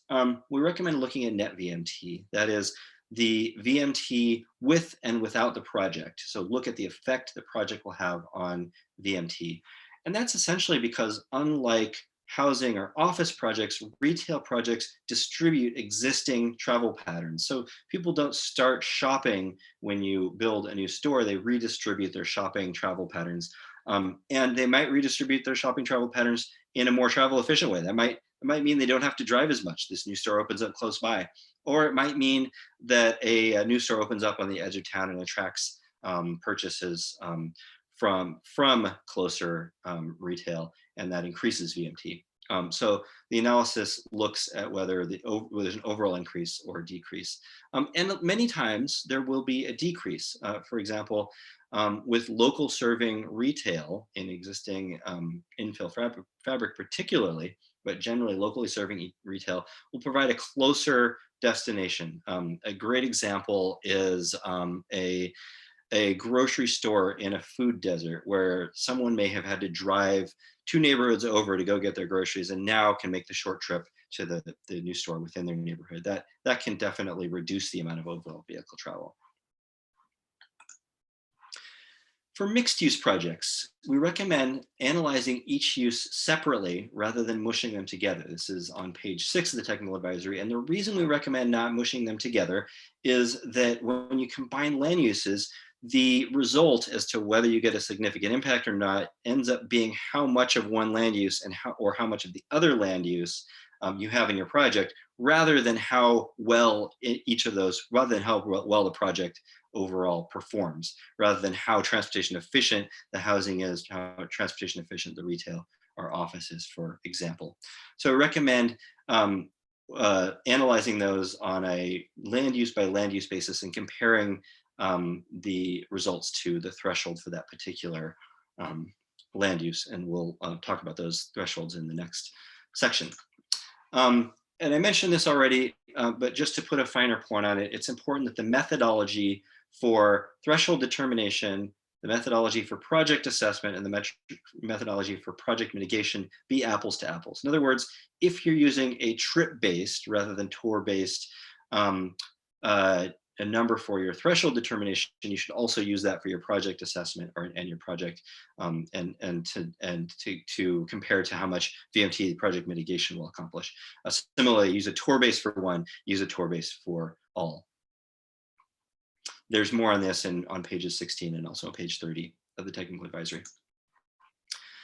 We'll talk a little bit about the full counting of vehicle travel compared to truncating the analysis on vehicle travel and why it's important to count it fully as CEQA requires. So truncation leads to a bias in assessment, and I'm trying to illustrate it here in this graphical example. It undercounts the vehicle travel generated by edge projects. As you can see, some of it falls off the edge and doesn't get analyzed.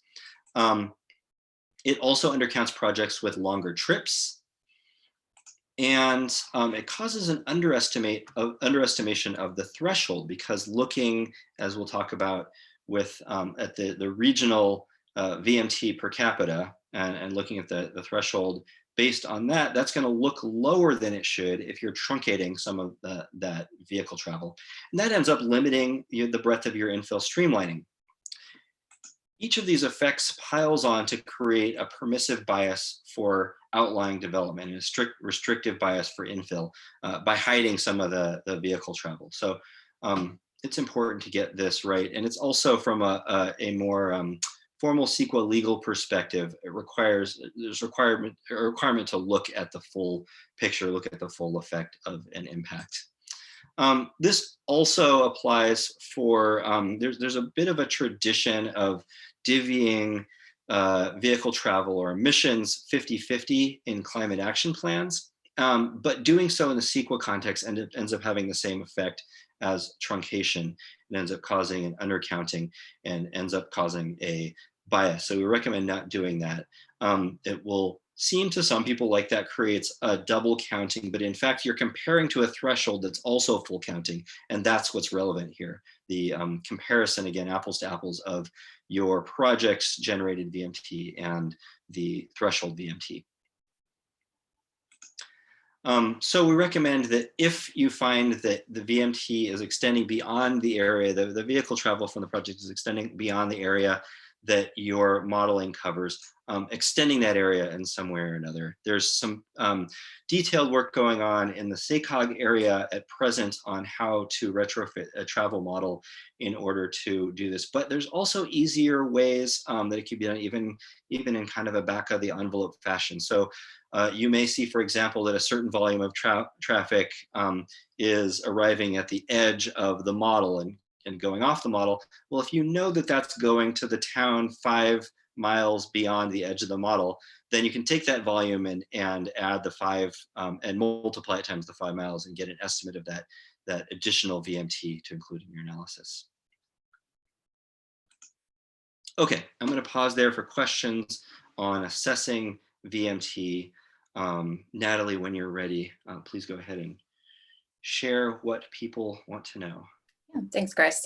So one of the most popular questions is from a couple of sections back, since we're a little behind on the questions. So this is about the screening maps, and when you say that a transportation analysis isn't required, what about if the project could still have a negative impact on bikes, pedestrians, or transit, like adding new driveways across a surface rail line? Should those be disclosed? Yeah, thanks. I just want to share a little bit of our thinking. As I talked about the hundreds of conversations and convenings, and that was one was discussed at length. So there, coming into the conversation, there were folks who said, well, we need to think about the impact of transit systems, for example, because when you build infill development, you will load additional people onto the buses, and then the buses get slowed down by those people, thinking from the perspective of a transit agency, and that maybe should be an impact. And the issue with that is, from a transportation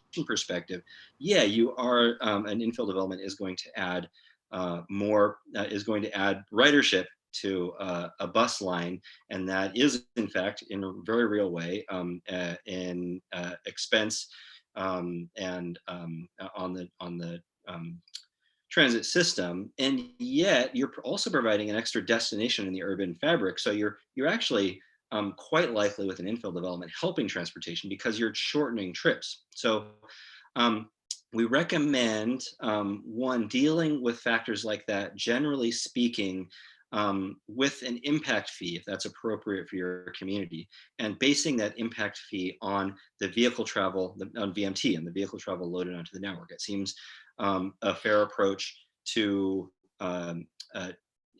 levy fees on development in proportion to the amount of actual impact they're having, loading of vehicle travel onto the network, and then use those fees for the transportation system you want. And in many cases, especially in urban areas, not so much in rural areas, but occasionally in rural areas, that will be a transit system that uses that street space more efficiently and effectively, has lower impact itself, et cetera.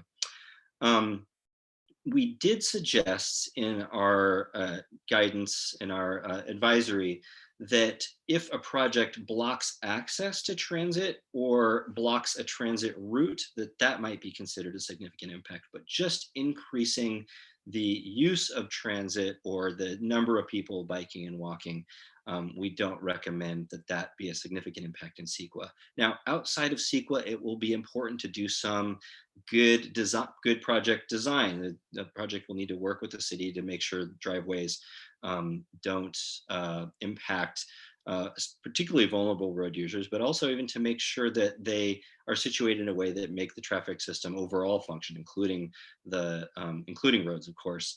But that doesn't need to be an environmental impact and happen within CEQA, and under 743, it generally shouldn't. Great, thanks, Chris. The next question is a question about the CEQA guidelines for Jeannie.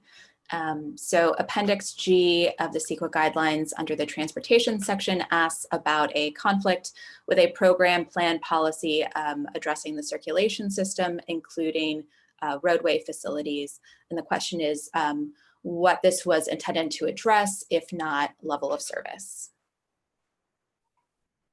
Thank you for that question. So I think that in general, Appendix G, as for all impacts, it's looking at getting towards what are the environmental impacts of a proposed project. So that's what it's really focused on. And I also do want to remind people that Appendix G is just something that can be used.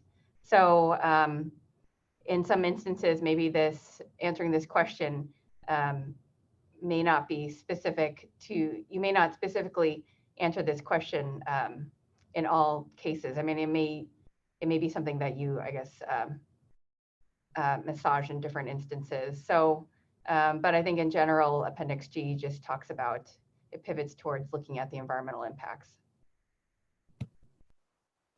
Great, thanks. And then the next top question is also for Jeannie. So if a draft EIR is released prior to July 1st and is based on LOS, but the final EIR would be completed after July 1st, would a VMT analysis need to be added for the final based on the Citizens for Positive Growth case, or would it be grandfathered under guideline section 15007? Thanks for that question too, Natalie. So I said before that under the CEQA guideline section, that if your draft EIR, which is going out for public review, comes out after July 1st, then you have to use VMT. And we also talked earlier about the Sacramento General Plan case, which says that level of service is no longer an indicator of environmental impact because it measures congestion. But then now we're in this limbo area where you don't have to use VMT until July 1st. So what are you left with? And because of the CEQA standard of review, I think it would behoove an agency to look at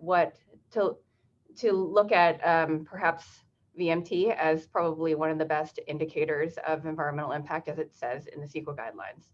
That said, this is entirely up to the lead agency itself to make that determination. Great. So you may, as an agency, you should consider using VMT now if your draft EIR is going to be released before July 1st. Great, thanks, Jeannie. Next question is for Chris. What about hotel or visitor serving projects? Right, so yeah, you will have noticed if you have dug into our technical advisory that we cover, as far as land use projects, residential, office, and retail. And of course, we weren't able to get to the myriad land use types that there are out there. We recommend for any particular project type that's not one of the ones we covered to start with one of the methods that we did cover. And in that case, there's basically two approaches. There's the one that we recommend for office and for residential, which is the trip-based approach. And then there's the one that we recommend for retail, which is more of a net VMT approach. And for hotel, I could imagine either one applying. For a hotel that's focused on more focused on guests, that would perhaps seem to be, it could be use the methodology for residential. It would you probably want to look at significance thresholds, because travel patterns of people staying in hotels are going to be different from people in their own residences. A hotel that is focused as a conference center, or even if you wanted to consider the use of the hotel separately, that was a conference center, that might be better examined as a net VMT, how much VMT is increased or decreased by the new project. So we recommend starting with those approaches and working from there. Great, thanks, Chris. Okay, our next most popular question is whether it's possible to save the question and answer log. So we will be copying all of these questions after this webinar, and we can fold in the most popular questions into our frequently asked questions document that we're preparing. That's going to be our approach for that. And then the next most popular question is based on counties outside of an MPO where residents in that county are currently commuting into the MPO. For example, in the Bay Area, where it shows that workers are commuting from 21 different counties, what's the appropriate regional approach for evaluating VMT for an employment project? Yeah, thanks. So if the employment project is in the Bay Area, we recommend, and I'll go through, that we recommend first full counting, as I just described. So you're actually, if there's people traveling from 2 counties away, the analysis should capture that, because you need to know the effect you're really have as full as possible an understanding and documented in SQL the effect you're actually having. And as I said, there's methods for doing that being developed in various levels of detail, but there's also kind of simpler approaches for doing that in many cases. But if the project is in a metropolitan planning organization, then our recommendations hold to use the method. We just went through the method for office and then the significance thresholds, which we'll go through next, for office. Now, if there's a project in a rural county defined as a non-MPO county, we recommend, because we realize there's a lot of different contexts, and I'll go through this again in a moment, the next section, but we recognize that rural has there are a lot of different rural contexts. I mean, there's, farm worker communities, there are recreation centers, there are places that are small town and far away from anything else. There's quite a bit more. And so we really think in rural, you're going to need to look case by case basis, factoring in your context to see what a significance threshold that makes sense would be.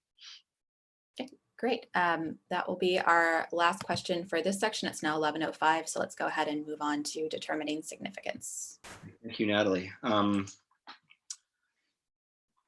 So talk about how, after doing the analysis, we determine whether the project might be significant. Again, taking a step back, big picture, there will be one way to cut this is there's 3 different kinds of projects. One is one that's naturally low VMT, and that's going to be quite a large number of projects. Just to put a finer point, again, on the magnitude of streamlining, the information that we have is that actually not upwards of, but more than half of future residential development is likely to fall into this first category. That means not even needing to do a transportation analysis at all, because it will be shown to be a low VMT project just with the presumption approaches that we've suggested. So there'll be a lot of projects that will be low VMT and they'll be streamlined. Type 2, there will be a lot of projects that start out higher VMT, above threshold, and will be mitigable to less than significant and can, under SQL, proceed with a mitigated negative declaration or an environmental document with mitigation. And there will be a third kind of project where the project will mitigate its VMT as feasible, but it won't be able to get its VMT down below the significance threshold. Those sorts of projects can also move forward with a statement of overriding considerations. If there is reason to build a project that's more important as judged by the local lead agency decision makers, than the negative effect of the environmental impacts, CEQA has a design where you can go ahead with those projects. You just need to write a statement of overriding considerations. Nevertheless, you do need to mitigate the vehicle travel as feasible, and the VMT reduction from that, the VMT reduction from the type 2 projects, and all the VMT, the less VMT added from the first type of projects are exactly what we need here in the state of California to achieve the array of goals I talked about earlier, not the least of which is our climate goals, but also health, environment. So in our technical advisory, we make explicit that we need to do VMT mitigation today in order to hit our greenhouse gas emissions and other goals tomorrow, in the next decade, and in the coming decades in the long run as well. And that's simply because you could do just greenhouse gas mitigation to reduce your greenhouse gas levels and go ahead and use offsets or other approaches, and then build projects with high VMT. And then in the later years, when we really need to be cranking down on our emissions down to zero and near zero in the 2040s, for example, we can't go back and get those emissions back. We can't move a development closer to the center at that point, or change the street patterns so that people don't have to drive in and out of loops and lollipops to get to any sort of retail. We need to build low VMT development today, so that as we build up our urban fabric as a whole reduces VMT.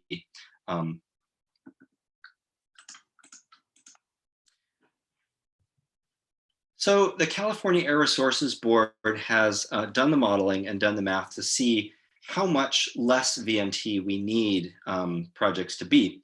And the answer in short, and you can look at the answer in longhand, they have written it up into a document. The URL is here and also on our website. I'll give you the URL to our website at the end of the deck at the end of this presentation. And you can just also navigate your way there on our through the OPR website to the SB 743 webpage. But the answer is about 15% less than existing. And that's important to you for any project which generates new travel. And I'm going to say something that's probably pretty obvious here, but inconsistency with state greenhouse gas emissions reduction law could be considered to constitute a significant environmental impact. So we recommend aligning your threshold of significance, your findings of significance with state climate goals, and for, again, projects that generate new trips, that means 15% below existing. To put a finer point on that, let's talk about residential and office projects, the two project types that generate additional vehicle travel.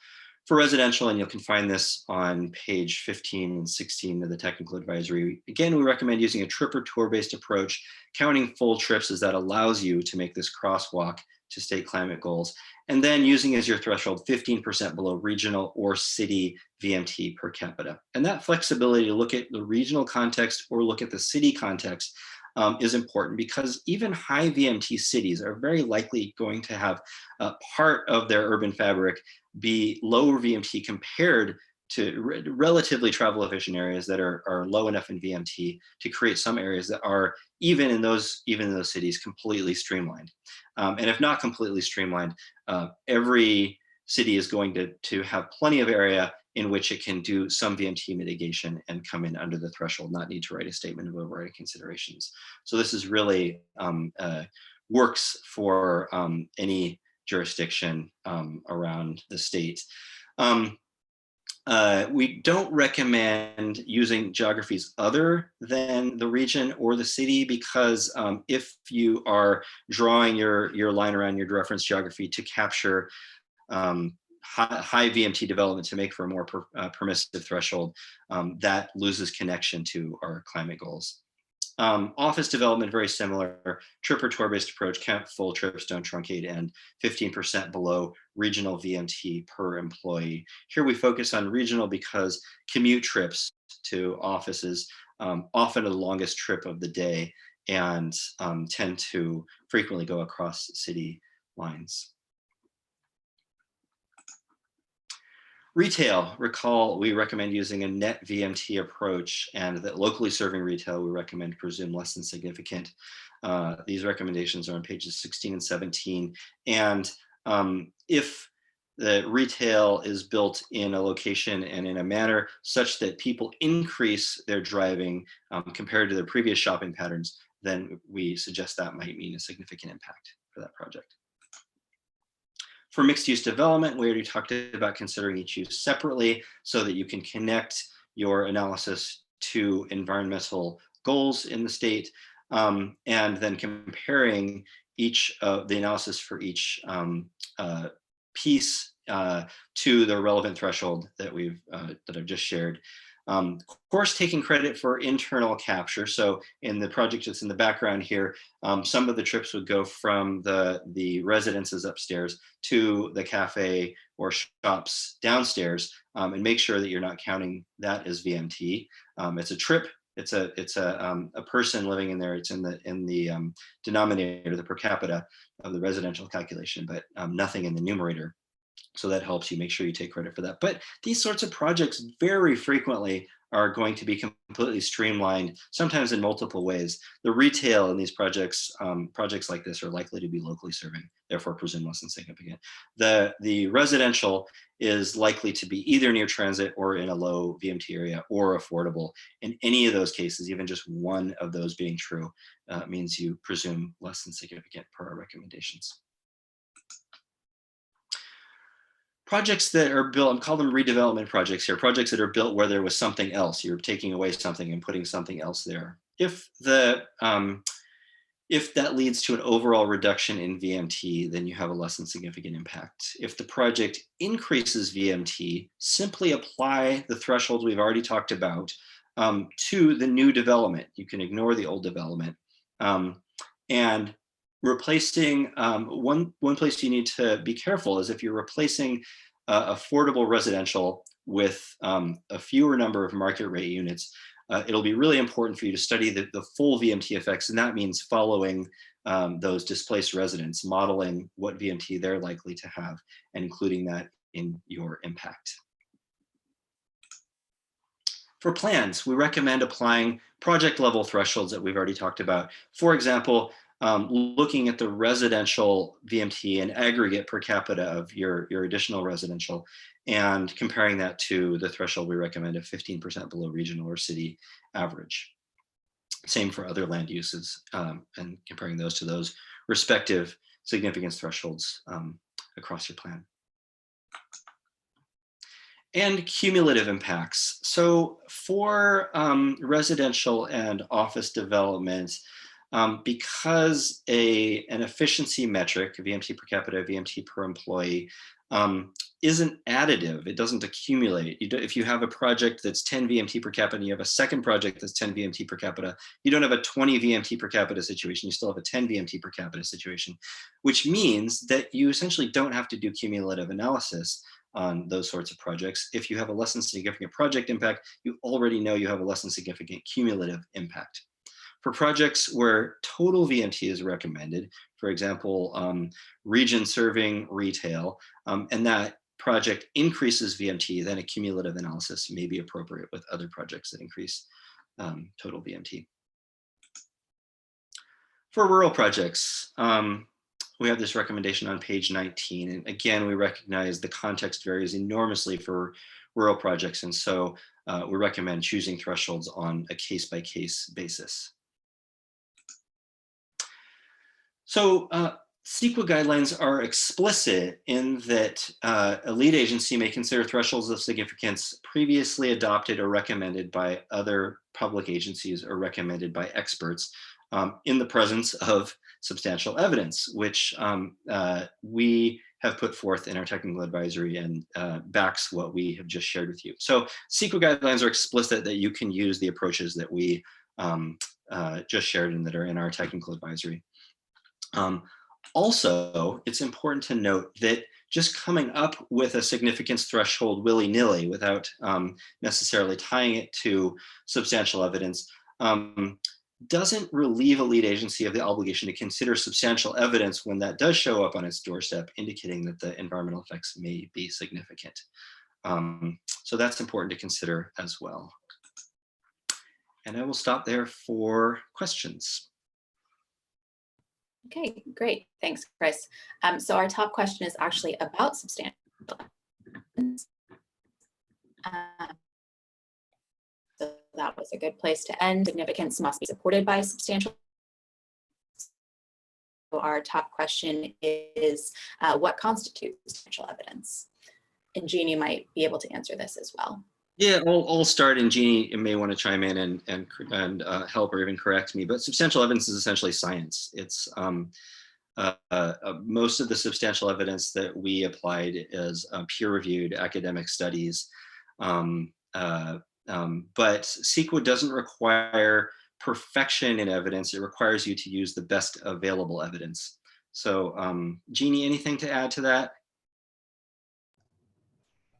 Yes, hi. And so I apologize in advance if my internet is going in and out because it seemed to go in and out just a few moments ago.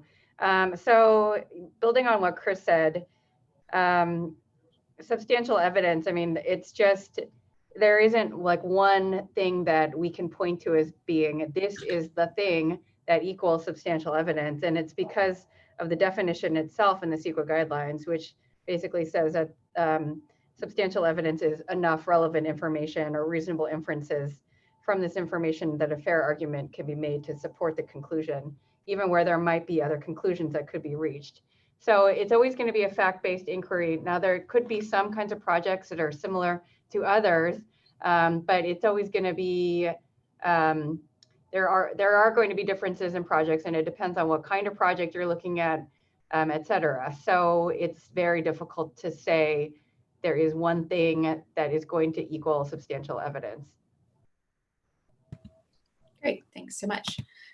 So our next questions, we have quite a few about heavy duty trucks and why they aren't included in a VMT analysis, and are there instances where heavy duty trucks could cause a significant transportation impact, for example, a freight distribution facility?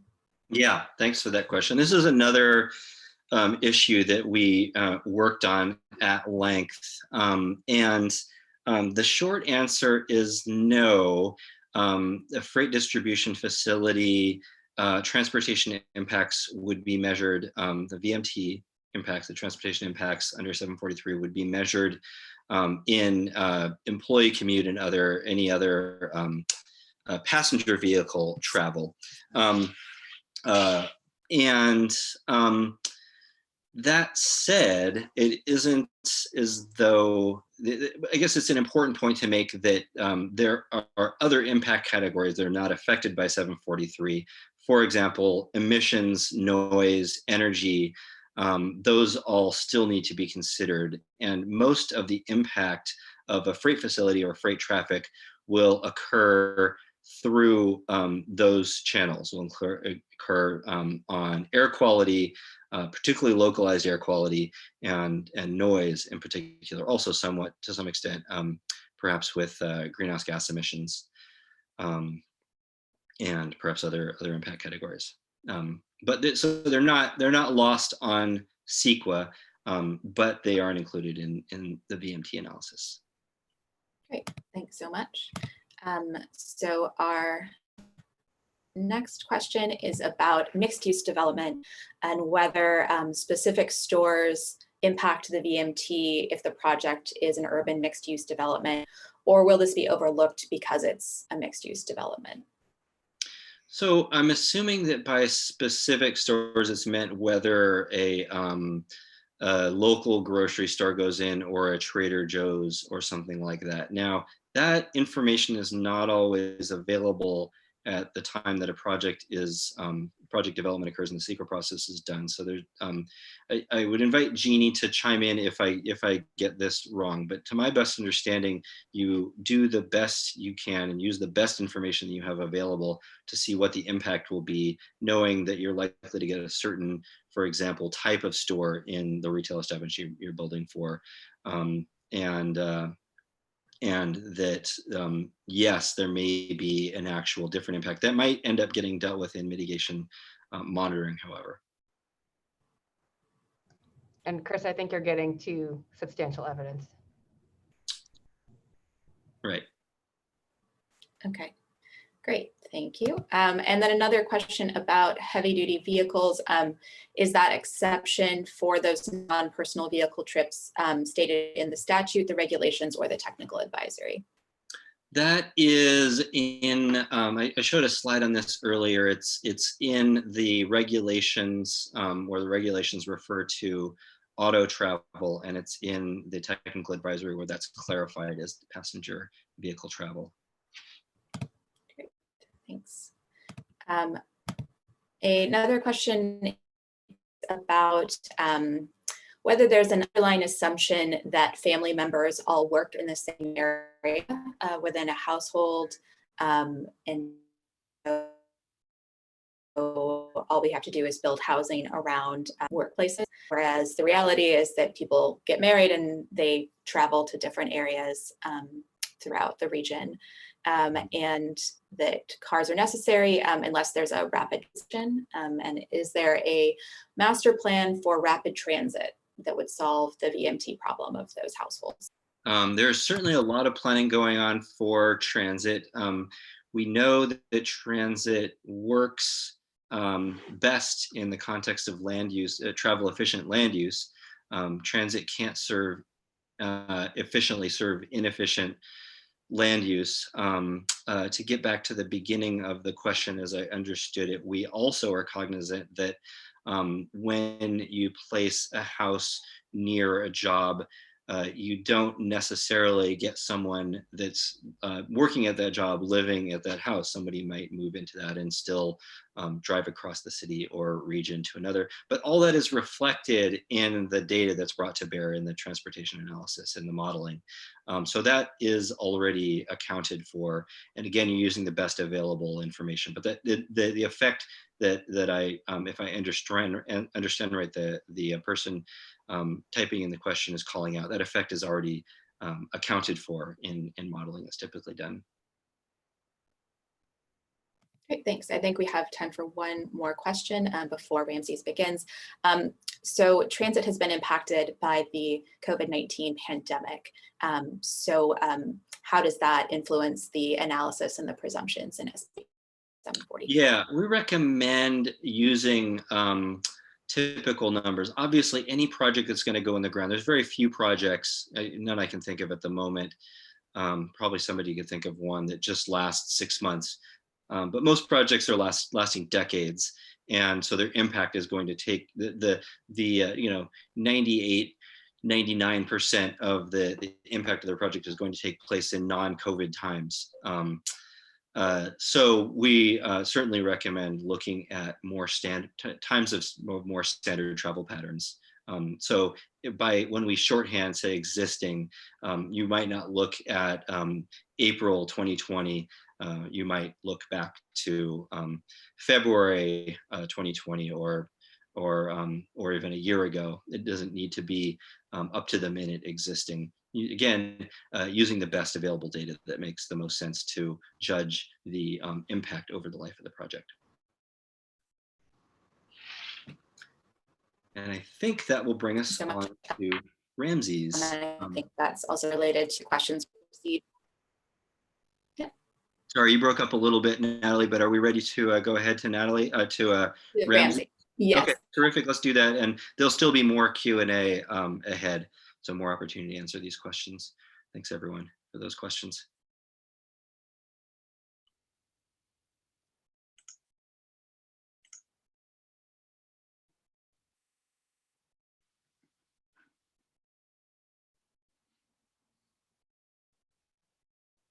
Right. Hello, everybody. So Ramses Madhu. I'm the Division Manager of Planning, Policy, and Sustainability for the City of San Jose. And I had the good fortune of helping lead the development of our SB 743 policy in the City of San Jose.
So bear with us while we figure out our technical issues here. It seems like we've lost Ramses, who is working from home. So while we wait, Chris, I'll ask you a couple of questions, just because the questions have not stopped. Okay, so Chris, for the 15% below regional VMT, will this become more difficult in time in regions that try to meet that target as more projects are brought in that meets this goal? It reduces the average VMT in the region. And so 15% becomes a lower number over time. Right. In the very long run, if this were to stay kind of cemented in place exactly as it is, that might be the case. Now, in any given year, it's a big development year if the urban fabric is increased by 2%. So it's going to take quite a while for the overall VMT numbers in a region or in a city to lower substantially. In the meantime, the California Air Resources Board does regular course corrections. They develop their scoping plan and see what's needed of the various sectors and what's needed of the including of the different components of the transportation sector.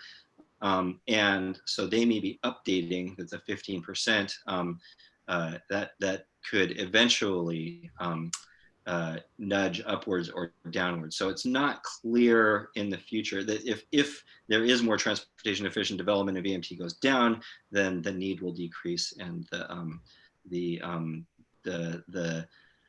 VMT of development that's consistent with state climate goals will go up to a higher number relative to existing. So those numbers may tweak and change a little bit as we go forward. With all those factors as part of what causes that. Great, thanks. Okay.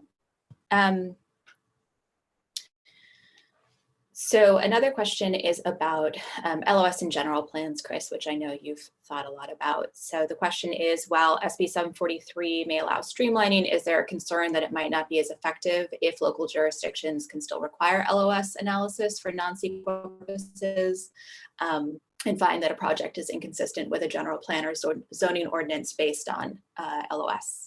Right, so there are general plans certainly that have LOS in them, and in different ways. Some have them as general policy goals where it's the certain LOS is a kind of a level of traffic at an intersection to shoot for planning purposes. And then there are those that have it in where it ends up as a requirement for development, that a development triggers an LOS impact of a certain depth or of a certain grade, that that is essentially needs to be fixed for the project to go forward. And the latter, the project level, we think will in fact leave some of the, essentially leave the problem in that we've described around use of LOS in CEQA. And for that reason, in the general plan guidelines, which we also are within our wheelhouse, we recommend not doing that. So we recommend not using LOS as a metric that applies on a project by project level. Maybe I should stop because I see Ramses is back and we want to hear from him. But yes, we need good LOS policy outside of CEQA as well. Need it to be used judiciously, carefully, and for planning purposes, and eventually come up with a metric that more relates to what we really want, which is to get to places rather than get through individual intersections quickly. Ramses, back to you. All right. Hey, thanks, Chris. Thanks for filling in. My internet connection here and VPN system crashed on me right at the wrong time. So hi, everybody. Ramses Madhu, Division Manager of Planning, Policy, and Sustainability for the Department of Transportation in San Jose. I'm going to do this all by voice because my PowerPoint system and my connection back to the files at City Hall aren't working at the moment, but it's all right. So I'm not sure how far I got in before I crashed there. So I was really lucky to be able to help lead our development of this policy for the city.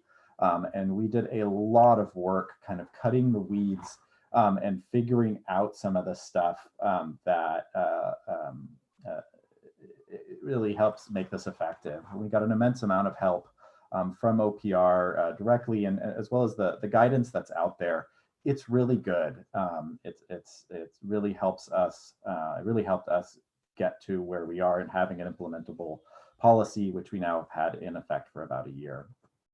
So I'm going to start first from a bit of where we were, and then get into some of the ways that we implemented and some of the important factors in that. So San Jose has some really ambitious environmental, urbanization, and transportation goals. But we're also a 180 square mile city. We have horse ranches, high rises. So we have a lot of different types of land uses that we had to kind of contemplate and figure out how does something like this work for us. Our transportation modal goals are kind of the lead indicator for us in DOT. We are intended to reduce our single occupancy vehicle mode split by 50% in the next 20 years, which is a huge feat for a city like ours. We're really built around the car. And so we've gotten some really concrete direction to take from council to trying to do this. The LOS-based policies that we had in place before really led the city into a gridlock. We have 1 million residents in the city of San Jose, and 80% of trips are by car, and there's just no way we can build our way out of that. And so this was really a great direction for us to take.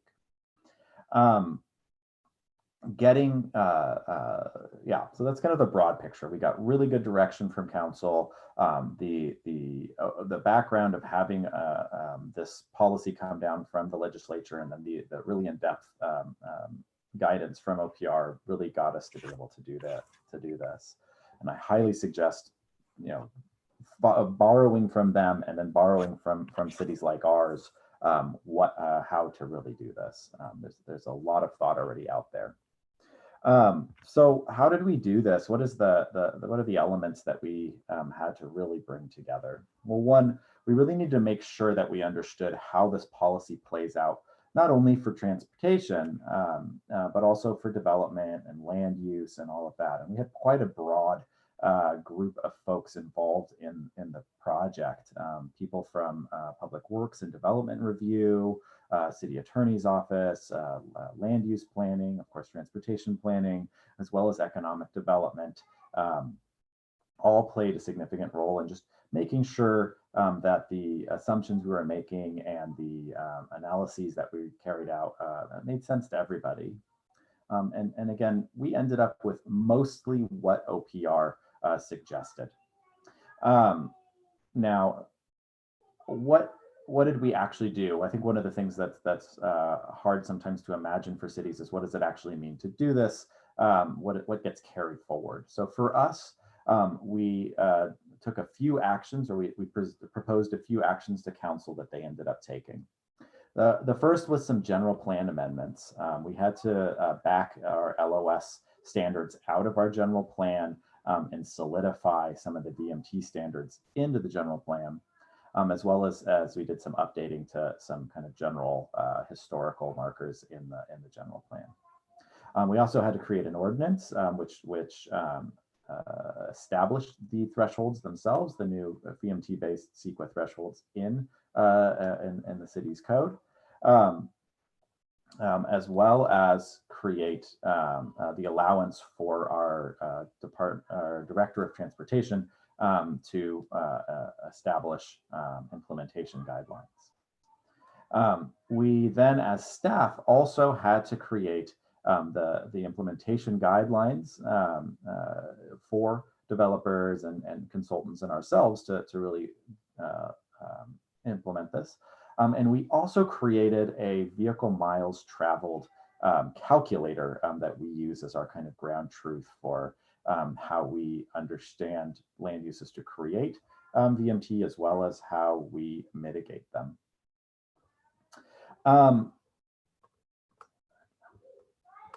Okay. Some of the things that we in San Jose did slightly differently than OPR that are worth mentioning. One, for the locally serving retail, we really like this definition. The problem of retail VMT generation really is addressed by, in effect, making more retail. So let's say you have one Walmart in a city like ours, all the way in the South San Jose, and that's drawing a certain type of clientele from across the city. Well, if you make another Walmart in North San Jose, there's just a basic split there, and those folks who were going from all the way from North San Jose down to South San Jose to make that trip are now going to make a much smaller trip by going to the north. And so we really took the basic principle there, theory there, and implemented it even more than the limits that OPR suggests. So we went all the way up to 100,000 square feet, which was based on some prior analysis as to how big we think local serving retail is. And of course, Walmart actually isn't a great example of local serving retail because kind of it's a big box. We also used slightly more stringent standards for the housing element. The Bay Area actually has quite high VMT based on the amount of travel that people are taking every day to get from home to job. And so we felt like we were just really, in a certain way, just giving too much to the land uses in San Jose, or too much to the development, and in effect not really having them do anything if we took the less stringent standard of the regional. So we ended up taking the city standard there. Let's see what else. Oh, another one was industrial and warehouse land uses. This is undefined in the OPR guidance. And as Chris was mentioning earlier, kind of one of the best ways to address all of this is to find the most analogous element within within the OPR's recommendations, though we wanted to do something slightly different with industrial. So industrial land uses in general don't create a lot of trips in the commute sector. Now the question of service trucks and all of that, as Chris explained earlier, has been pushed to the side. But for commute trips and all of that, there's not that many trips. Also, the the type of land use pattern that industrial properties get situated in are unlikely to see significant investments in transit. And so we wanted to kind of acknowledge both the low trip making as well as the lesser investment we would see in these areas. And so we took a lesser, we established a less stringent threshold for industrial uses. So instead of the 15% below, as most of the land uses are recommended in the guidances and roughly what we adopted, we just said it has to be at the regional average. That regional average then still is less and still requires some of these developments to take some action. It's just the level of action is quite a bit less. I wish I had my slides here, but I'm just going to have to keep going. The other elements that are really worth talking about is our VMT calculator. Our VMT calculator was quite a great piece of work, and I highly recommend borrowing it or creating your own, or at least using the logic behind it. If you're in the Santa Clara County, you may already know that VTA, our Valley Transportation Authority, who's also our congestion management authority, is taking our VMT calculator and standardizing it for the whole county, which is just fantastic for a lot of reasons. But for the same reasons that we wanted to do it, which is, one, it creates a very accessible way to talk about, think about, and address VMT. So our calculator, one, has a VMT value for every single part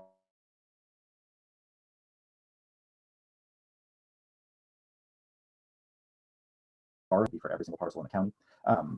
So it gives developers an immediate and consultants an immediate read on what VMT number is associated with the parcel they may be working on. It then also has all of the adopted mitigations that we are, or the kind of acknowledged mitigations that we are willing to look at. We have those broken out into 4 categories. One is the projects themselves, right? Trying to make sure the design and placement of the project addresses VMT. 2, actual mitigations on the ground, meaning putting in bike lanes, improving transit infrastructure or access, improving pedestrian environments and other multimodal things. And then parking and TDM are the 2 other categories. This tool has been incredibly useful across many processes and represents a significant streamlining of our process and is now embedded in our development review. And again, if you're interested in seeing what our TDM calculator looks like, as well as any of our the policy documents or the guidelines, please just search for San Jose VMT on Google. And it's all there on our website. So we're about a year in. So what have we seen? Well, we've been seeing, one, the basis of or the most impactful thing we've seen is we are seeing most of our development coming into the city going into lower VMT areas.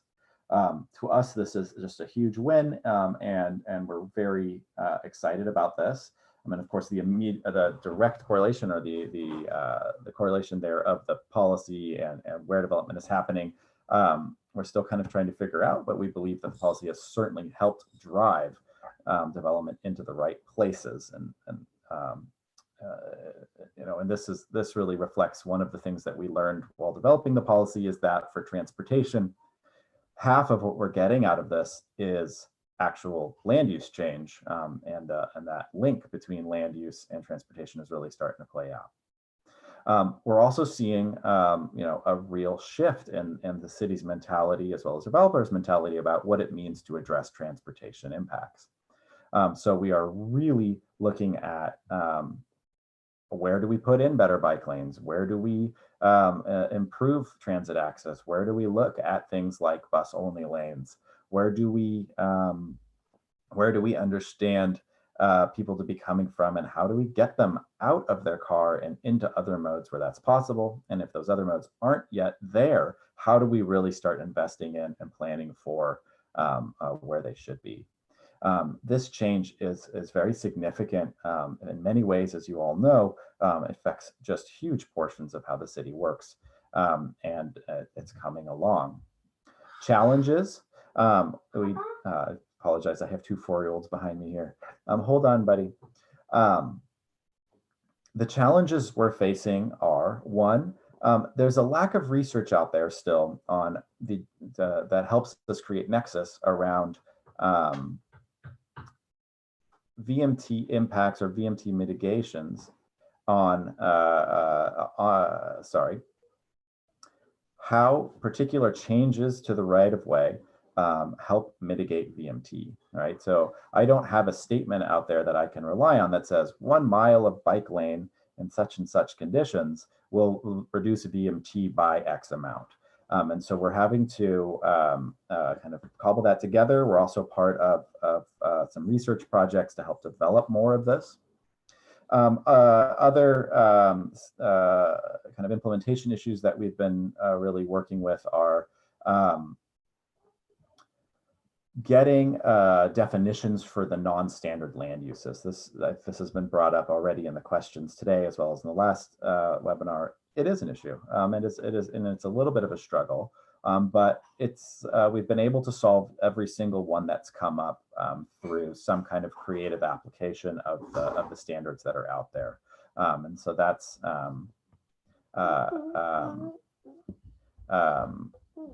yeah, so we've been able to figure it out, but it is a little bit of a challenge. And I think that as the practice develops,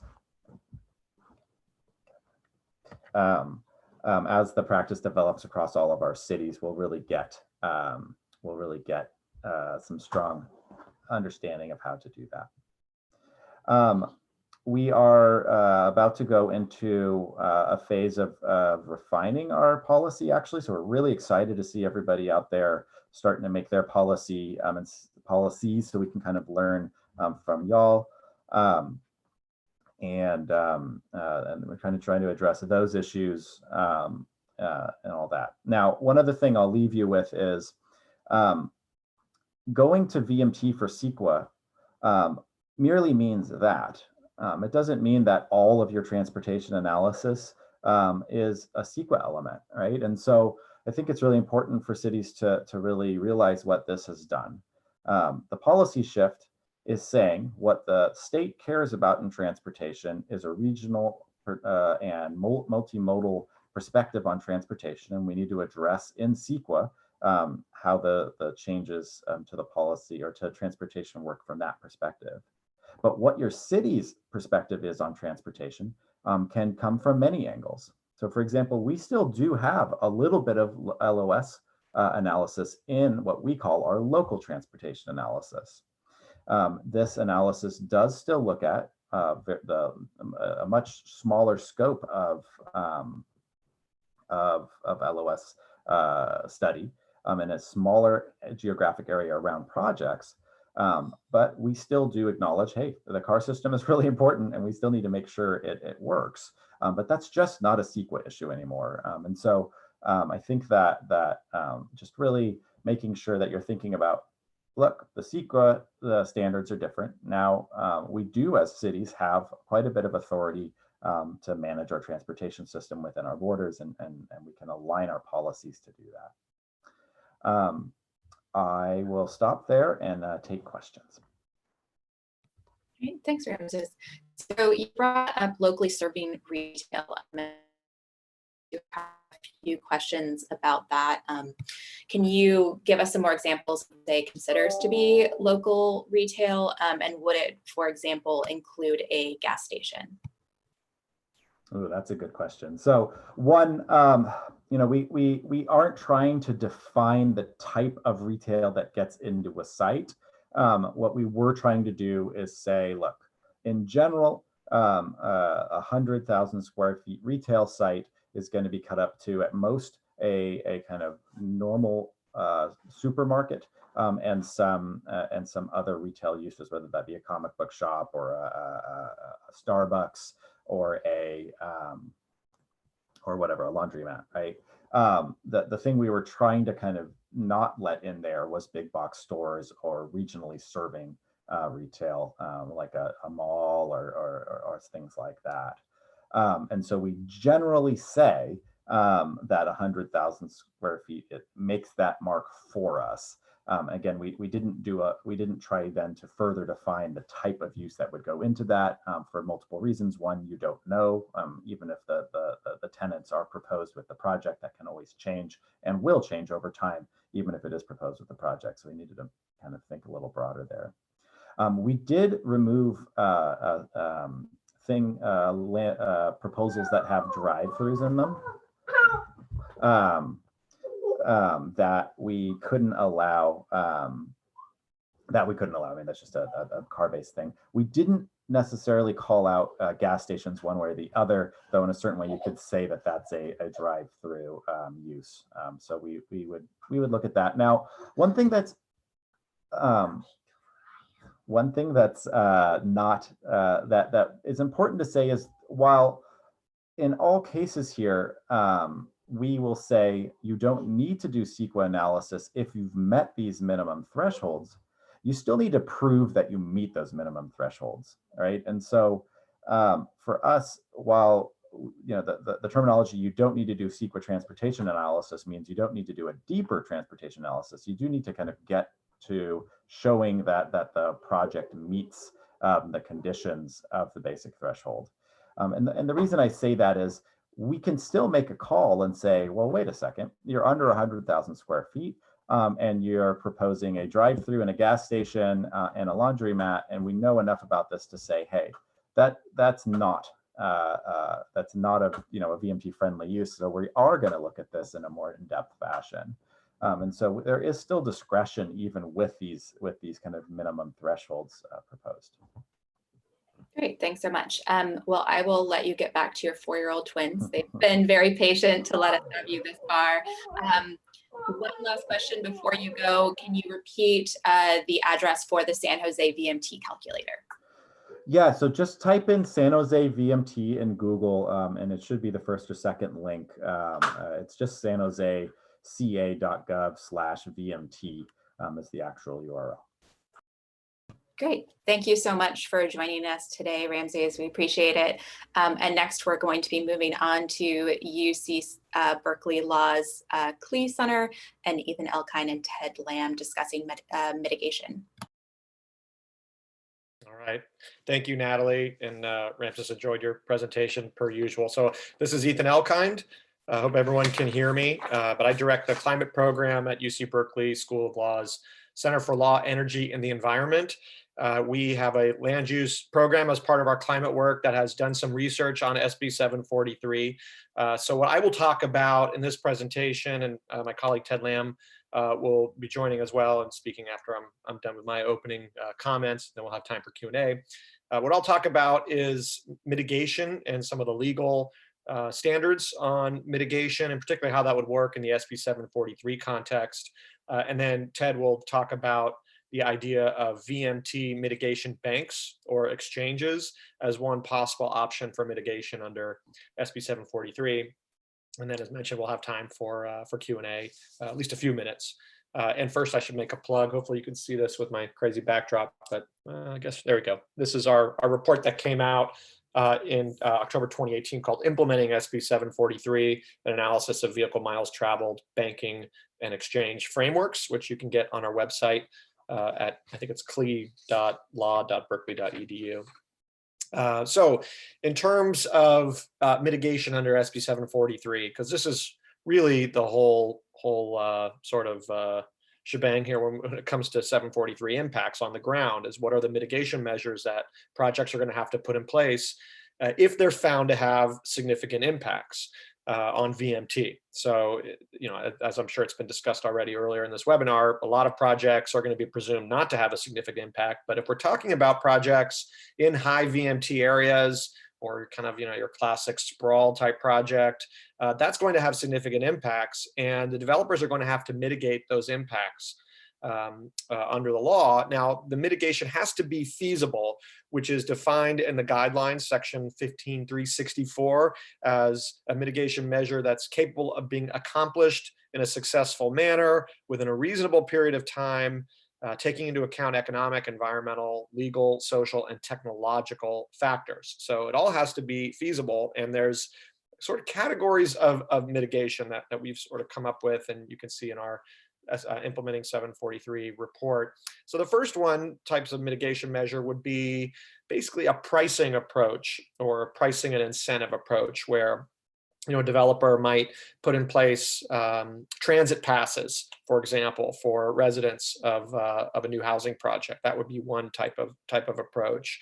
A second category would be changing the design of the project in some way. So, for example, if we're going back to the sprawl project sort of template idea, maybe it wouldn't be all housing. Maybe you would have retail on site. Grocery stores are big VMT generators. So maybe if you put grocery stores located within a housing development, you might be able to dramatically cut back on VMT on site, or perhaps adding commercial development, offices. So the people living in a sprawl community don't necessarily have to drive long distances into a central business district to access their jobs. They could do that maybe nearby. So those are some of the actual design changes that might be feasible within a project as a type of mitigation measure. But there is a broader category of mitigation that projects might need to or want to sort of pay into, which would be actually paying for transit type capital project investments, perhaps on site. So this might mean, for example, that they might pay, the sprawl project of all housing might pay for a bus line and a bus stop and maybe a bus only lane. They might pay for a bike lane or more bike access, more pedestrian infrastructure, all the way up to something potentially as big as helping to pay for a large transit project beyond just a bus only lane, but something even like a light rail line or a subway. I think that's probably very unlikely because those projects are so expensive to build in California and the United States more generally. And the VMT dollars that would likely be generated under mitigation are probably not going to be, they're just basically going to be a drop in the bucket for what these large transit projects would need. So I think most of the mitigation, at least on site, is going to be about things like transit passes, things like changing the use, and maybe paying into funds for some more sort of straightforward capital projects like bike lanes and bus only lanes. And then there's a question around how much that mitigation is going to be on site versus off site. And that gets us into this idea of a mitigation bank or exchange, which Ted will talk about in more detail. But basically the idea that the developer says, look, we've exhausted all our on-site mitigation potential here.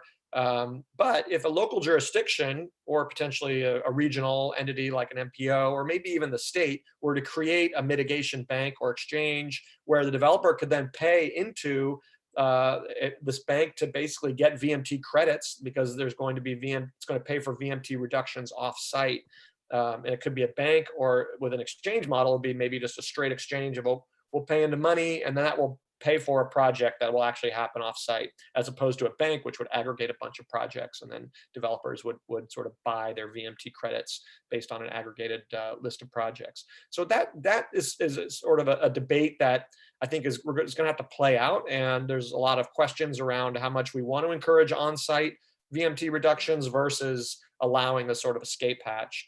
One reason potentially to allow this sort of escape hatch, if I can call it that, of an offsite mitigation through the bank or exchange is that if the on-site measures are exhausted and there is no real mechanism for a developer to pay for off-site mitigation measures, what you might see happen is that the lead agency could potentially approve the project anyway, even if significant impacts are not fully mitigated, because they could say, well, these really aren't feasible. There's no off-site option. They've done everything they can feasibly on site. So we're just going to give them a pass on the rest of the impacts that they're creating in terms of transportation. And the lead agency could issue what's called a statement of overriding considerations, basically saying we recognize there are significant impacts, but there's really nothing that the developer can do. So that's the end of it. So a bank or exchange could potentially be a way to avoid having these statements of overriding considerations issued, and essentially seeing a lot of significant impacts go unmitigated. So that's why we think that could be a helpful option. And again, maybe it's an option that jurisdictions want to present right off the bat over an on-site reduction or on-site mitigation measure. But that's a debate that's going to have to play out. So with that, I will pass the Zoom baton over to Ted Lamb, who can talk more in depth about how these mitigation banks or exchanges might be structured. Great, thank you, Ethan. As Ethan mentioned, the reason for considering creating these banks or exchanges is the fact that under the switch from LOS to VMT, there's a greater likelihood that not all mitigation can be done on site, and there needs to be some option to achieve as much mitigation as possible in the offsite context. And the bank or exchange is essentially a way for the local lead agencies to have a rigorous format for doing so. And the two basic models that we have here are the bank, as Ethan described, in which developers would commit funds to a general pot for use on mitigation projects, which a local government body would then select projects out of that pot. Or an exchange where developers would essentially select individual projects from a pre-approved list based on how much mitigation they have to commit to the offsite function. And the choice of bank or exchange is really just a structural one and a preference one, and it depends in part on how the local government feels that the developers might interact with the bank versus the exchange, and they may prefer using an exchange model, and how the local population might respond to the government or developers making those mitigation decisions themselves. But it's purely a sort of a policy preference option. So I thought we'd run through just a few key structural considerations that we've identified for building a bank or exchange, and describe each of those in a bit of detail. The first is the regional size or scope of the exchange or the bank, the catchment area. It needs to be small enough to be cohesive and governable, and it needs to be small enough to relate for any mitigation project that's offsite to relate to the project site itself. But it also needs to be large enough to generate a diverse and useful set of mitigation projects at different cost levels and different mitigation values. That again is really a policy preference question, but it may also have an impact on certain equity considerations that I'll get into in just a minute.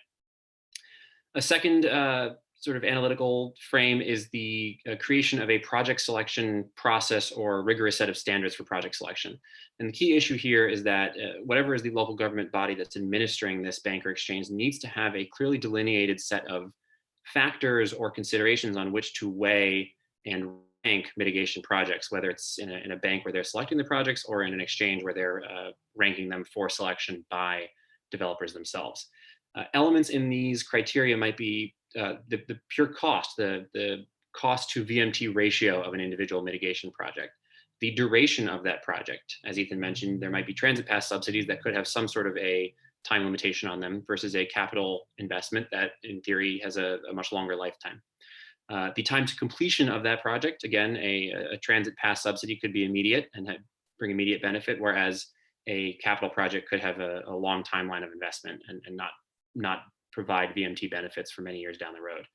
Another consideration might be the pure direct benefit to the public, where the extent to which the public might see immediate benefits in the form of, for example, subsidies for transit passes, which obviously enhances the public value and public perception of value for these projects.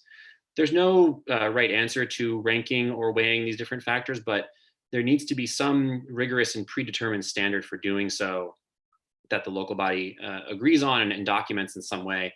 And that's especially important for any CEQA nexus considerations to demonstrate that that there's a link between the mitigation project and the VMT impact of the development itself.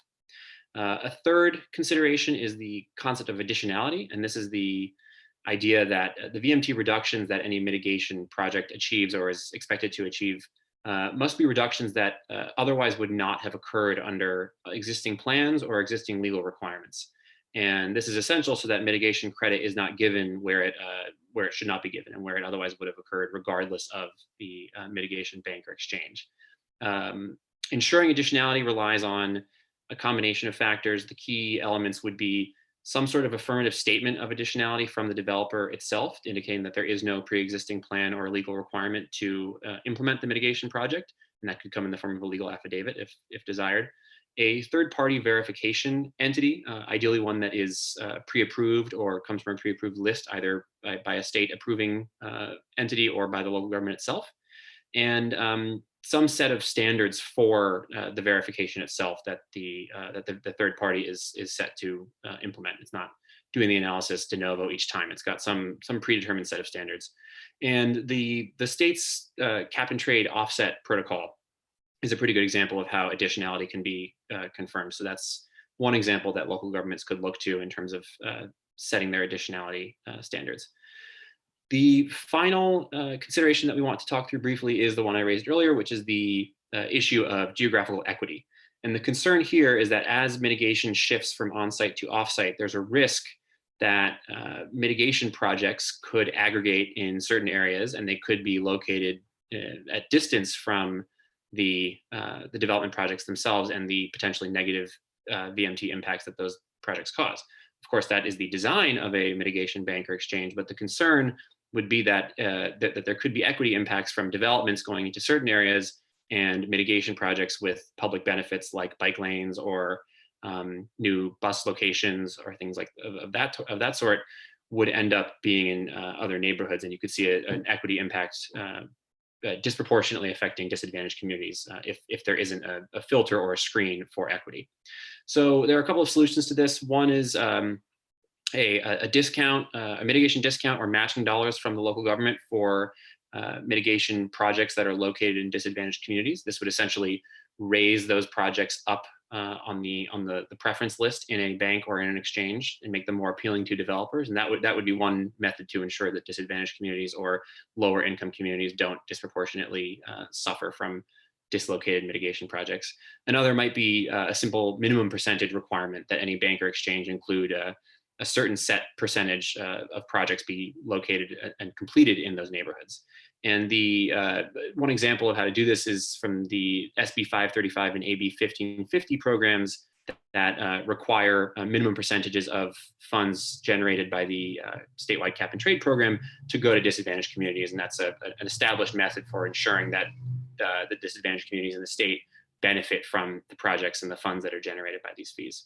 So those are just a handful of key considerations. There are others which we detail in our report, and each of them we think is pretty integral to the construction of either of the bank or exchange model, but each involves a fair amount of flexibility and policy preference for the local entity that's designing it. So with that, I think we can move to any questions, or Ethan, if there's anything you wanted to add on any of those topics that I just raised. No, I see a lot of good questions come in, so happy to move to Q&A. Great, thanks guys. So one of the initial questions is the state interested or working on creating this sort of bank or exchange idea? And if there is a statewide banking approach, could statewide agencies use that, or would they be using local banks? Yeah, this is a good question. I mean, we don't. It's going to be up to jurisdictions to figure out if they want to create one. It's certainly not a requirement in the law. So what we're seeing right now is interest from local governments in setting these up. So some counties, I think Ramses at the city of San Jose, those kinds of that kind of leadership at the local level is where we're seeing some of these. Some of this experimentation and interest in experimenting with the bank or exchange pop up. My guess is that if it can work at the local level, then you'll see the state follow suit. If a state has a project that's in, wholly within, a county jurisdiction, then it seems to me they could just use that county mitigation bank if they wanted to. But I think where the state could help in the meantime is helping locals kind of have a baseline of standards for how they're going to verify these VMT reductions, the kind of processes they're going to use to set up the bank or exchange. That could be helpful if the state could come up with some minimum floor standards, and also to help take the burden off some of these local jurisdictions that may want to set up a bank or exchange but may not have the capacity to do it. And the state could help with some boilerplate language for how to set these up and some processes that they can use, taking advantage of our experience with the carbon offset program in the cap and trade, as I know a few questioners have mentioned. Great, thanks so much. And speaking of that, we did have a question about whether the environmental community supports this mitigation bank approach, since there was some opposition to offsite carbon credits, and whether it's kind of a similar phenomenon here. Well, I think this gets into that, the kind of the geographical equity concerns. I think if you start to see banks or exchanges, first of all, if the projects really aren't actually materializing or creating that VMT reductions that you'd like to see, that you're required to see, we start seeing stories like that, I think that's going to undermine support for this. I think that's really what's at the heart of the carbon offset program, especially because you've got, polluters or polluting in one area, and then they're paying for, not really totally clear reductions in other areas, or at least not clear that these reductions wouldn't have happened anyways. So we'll see how it plays out. I mean, my feeling is if the measures are all contained, within a county, within a city, that that would reduce some of the concerns around that you have with far off offsets under the cap and trade program. But I think the advantage here that the environmental community may like is that this could create a pretty good revenue stream to put a lot of VMT improvements in place that presumably a lot of environmentalists would have liked to have seen, like more bike infrastructure, cheaper transit passes, those kinds of things. And there's not a lot of money for that right now in the state. So this would provide an additional revenue stream that may get them on board, but we'll have to just see how it plays out. And just one additional point on that, which is, Ethan, you mentioned the bank or exchange sort of serving as the mitigation of last resort when when a developer might have to affirmatively prove that they've that they've exhausted all on-site options and demonstrate what percentage of their mitigation obligation they've exhausted. And that, I think, if done in a rigorous way, could go a long way toward reducing any concerns in the broader environmental community about the offsite measures, because it really, in that context, it's all to the benefit, and it's not subtracting from any on-site measures if they are exhausted.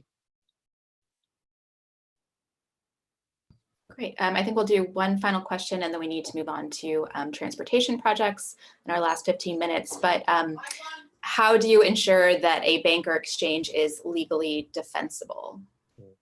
Well, we go through it in the report, all the different, potential concerns. I mean, can't exhaust them because who knows how people might litigate over this. But I think, looking at the nexus issue is going to be important, looking at the equity issue, looking at the verification part of this process. I think all those factors are going to have to be at play to try to create a legally defensible bank or exchange. So, and there are probably other concerns too. I'm sure all of this stuff is going to get litigated. I would just make the point that, for, first of all, most projects under SB 743 that are in low VMT areas, are not going to have significant impacts to mitigate. We're really just talking about those projects in high VMT areas where, for climate reasons, we just cannot continue building, let alone for quality of life reasons. And these mitigation measures can provide benefits for those projects that end up happening in those high VMT areas. I mean, if you're a resident moving into a sprawl project and you're given a shuttle line that's paid for out of this mitigation to get you to your job, and you don't have to drive anymore, that's a huge savings to you. If it gives you transit passes, if it allows your job to be located right next to your house or in your neighborhood, those are all huge benefits to those folks who would be living out in these areas. So that would be my plug in general for this. But in terms of litigation, like I say, it's going to be inevitable, but hopefully our report can provide some guidelines to help reduce that risk. Yeah, and just to add a touch of color on that, in addition to the CEQA nexus consideration, there's a compliance with the Mitigation Fee Act in California, and they both get the same issue, which is the value and essential quality of documenting upfront some of the factors that we just described and how the bank or exchange would deal with them in any given instance. And in particular, I think the project selection criteria are really important here, because there will need to be a demonstrated nexus and relationship between the fee, the mitigation fee imposed, and the project that is selected for that fee to fund. And so, to the extent that any entity that's creating this can create a very rigorous set of standards and criteria for how projects will be selected, that will increase the likelihood of legal defensibility in any given instance of a mitigation project being selected from the bank or exchange once it's set up. Great, thank you so much. And thank you, Ethan, for also addressing the housing cost issue that has come up in the questions as well. We appreciate your time, and it sounds like if folks have more questions, it'd be a good idea to review your document implementing SB 743, which is available on CLE's website. So thank you for your time today. And next up will be Chris Ganson discussing transportation projects. All right, thank you, Natalie. And thank you, Ethan and Ted. Also Ramses, who may have left for his noon meeting already. Terrific information. Appreciate you guys taking the time to join us. I'm going to talk about transportation projects relatively quickly. We're getting near the end of the time here, but I'm going to jump straight into the technical recommendations found in our technical advisory. So you recall the different approaches for measuring VMT for land use projects using a trip-based function, trip generation for residential office, and retail used net VMT. We recommend the total change in VMT resulting from the project. For transportation projects, we recommend that same approach as with retail using net VMT. How much VMT is there without the project? And then by comparison, how much VMT is there with the project? And with that in mind, transit projects tend to reduce the total amount of VMT. So we recommend presuming them less than significant. Same with active transportation projects. And also many roadway projects won't really have any effect on VMT. Those we recommend also presuming less than significant. You can find those recommendations on pages 22 and 23 of the technical advisory. There's a long list of the sorts of roadway projects that are unlikely to increase vehicle travel. Meanwhile, adding roadway capacity tends to increase VMT, and it does it through the following 5 mechanisms.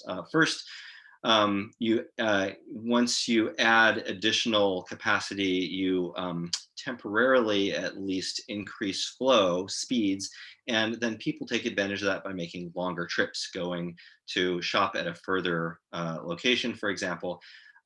They may shift towards mode shift towards the automobile, might have been taking light rail into work. And now with traffic speeds up on the freeway, at least for the time being, take a car instead. Sometimes there will be newly generated trips. This happens especially in highly congested areas, highly urban areas, where I may have been telecommuting or making dinner at home, and now I go into the office every day of the week rather than taking one off to work from home, off of commuting to work from home, or go out to a restaurant across town now that the freeway traffic is for now moving more quickly. And people change their routes in response to that increase in travel speeds. They may go out of their way to do that, in which case it increases VMT, or it might provide them, they may have been going out of their way to avoid it, in which case they might reduce their VMT. That factor can go either way. And then last but very much not least, generally adding more roadway capacity leads to more spreading out of land use development, and that leads to increases in vehicle travel. So that is we know those to be the mechanisms, but when you take a look at the increases from an empirical study point of view, when you study what happens in the aggregate, which has been done quite a bit. There's a good 20 studies out there, several of which are summarized in this brief from the National Center of Sustainable Transportation, increasing highway capacity unlikely to relieve congestion. And that's essentially because there's an academic nearing a consensus, really. There's certainly consensus on that adding highway capacity induces vehicle travel. On the amount, there is a rough consensus. There's a good consensus on a rough range of a percent increase in land miles causing an VMT increase of 0.6 to 1.0%. More recent studies done in the last decade or decade and a half point to an increase more at that 1% level, a 1 for 1. And that's those studies have put forth the assertion that therefore you're unlikely to relieve congestion, which is oftentimes what we're trying to do with highway capacity projects by adding roadway capacity. That's not a great way to relieve congestion in the long run. Those studies are controlled for other factors, so they're just looking at the extra vehicle travel caused by the roadway capacity increase, controlled for population economic growth, simultaneity bias for those who have dug into econometric studies. And they reflect new VMT, not VMT just on the facility and shifted from elsewhere. So looking at VMT in the big picture writ large. Looking a little closer at how those studies assess the magnitude of the effect of adding lane miles, they use elasticities to characterize that magnitude. And elasticity is simply a number that's the percent change in vehicle travel divided by the percent change in lane miles. So if you want to know the increase in VMT that's going to result from a certain increase in lane miles, you take existing data, and what I've done just below the definitional formula of elasticity, just a little bit of algebraic rearrangement, and you get percent change in lane miles times the existing VMT times the elasticity factor found by the research gives you the project VMT. It's a very simple formula. You can get the data and put it into a spreadsheet, which the folks at the National Center for Sustainable Transportation have done, creating a very simple to use induced travel calculator. All you need to do to, they pull all the data together for you and have that very easy three things multiplied together calculation that happens in the back of this. And you essentially specify the sort of roadway facility it is, specify where you are in what region or county, and provide the total number of lane miles added and press the calculate button. It provides you the answer of how much VMT you can expect to see. Now, of course, this calculator is not going to be sensitive to a particular unusual condition. If you have two cities on opposite sides of a river and everyone is needing to drive to a bridge 5 miles downstream and then back up again 10 miles to get to the city across the way, and you build roadway capacity directly across, well, that effect of trip rerouting that I talked about a little earlier might dominate and might reduce, and that wouldn't be a good example of a project you'd want to use this calculator on, because this calculator sees the average project. But we do recommend that this calculator is a good approach for most roadway capacity projects over the geography over which it applies. That said, we are doing some work with Caltrans that I'll work in a minute to help provide more refined guidance on using this calculator and using travel demand models. And travel demand models we've often used to assess roadway projects. Often we haven't used them very well. I say that having reviewed a number of these studies. Issues with travel demand models include that they don't include land use changes. Travel demand models can't see the land use effects of highway capacity increase, even as they can see most of the other effects. Sometimes they can't see the trip generation effects either. Noise, and I don't mean noise from cars, but noise in the model can be an issue. We did a case study here in California where we, working with an MPO, plunked 16 lane miles into their travel demand model, and that couldn't, the effect of that on VMT couldn't be seen for the noise in the model, noise being the statistical noise, the random variation within the model. So that can be an issue. There is some concern that today's travel demand models across the state don't have an accurate response to congested conditions. So we're looking into that and hope to provide some more refined guidance on that. And then travel demand models are complex, lots and lots of inputs. And so transparency can be an issue. So our recommendations in the technical advisory, again, we are working with Caltrans to refine these recommendations.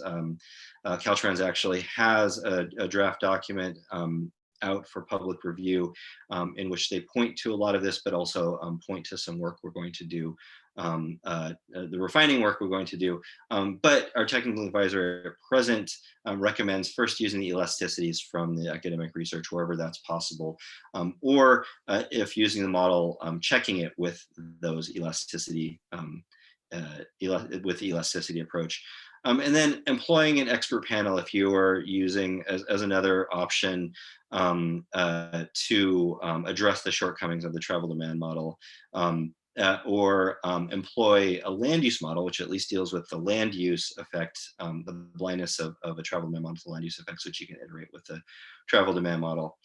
When you use these approaches, we recommend, where applicable, verify with empirical research. So that's what I have to share on transportation projects, and we can take some questions on that. I can see we're getting near the end here, so we can prioritize for a few questions the transportation projects, because I know we had a little bit of technology problem as we went on that delayed us a little bit. I'm happy to stay 5 or 10 minutes after the 12:30 mark and answer additional questions if there are any. So questions. Yes, thanks, Chris. So we have a question about transportation impacts. How do you do a VMT analysis for active transportation projects like bike lanes? Right. Generally speaking, you don't, because generally speaking, bike lanes or active transportation projects will reduce vehicle travel. And that happens so ubiquitously that we recommended in our technical advisory that you just presume any active transportation project less than significant. An analysis could be done. It could be done using a variety of strategies, either a statistical model or an explicit model like a travel demand model. But again, I'm hard pressed to think of a circumstance in which you would need to analyze VMT effects of a active transportation project. Great. And another question on transportation projects: would an off-ramp widening project be deemed to increase VMT? It's a good question. What would, I guess it would be important to look at, does it essentially, if it relieves congestion, you might need to look. Now, a minor off-ramp widening project might fall into the, it's not really going to have a really discernible or even modelable or noticeable effect, in which case we recommend presuming it less than significant. However, a road ramp widening project might have safety impacts, for example, on pedestrian crossings that might be considered inside or outside of CEQA. So there might be other impacts of that sort of project. Great, thanks. And another question about the bike lanes. What if it's part of a larger road improvement project on an existing road or a new road? Sure, it depends on the characteristics of the roadway improvement project. So if you put together two projects, or I should say, let me put it this way: if you have a roadway capacity project and you add an active transportation component, just because it has an active transportation component doesn't mean that we recommend you don't study the effect of the roadway capacity project. That said, you might use an active transportation project as mitigation for the increase in vehicle travel, for the induced travel resulting from a roadway project. I think that's an answer to that question. Thanks. And then another question about what the transportation analysis would look like for a transit terminal or a mobility hub.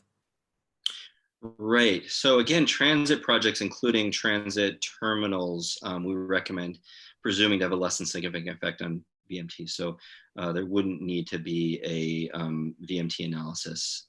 It would be very likely that if you did one, whichever method you used, you'd find that VMT decrease. So we recommend just not needing to do it in the first place. Okay. And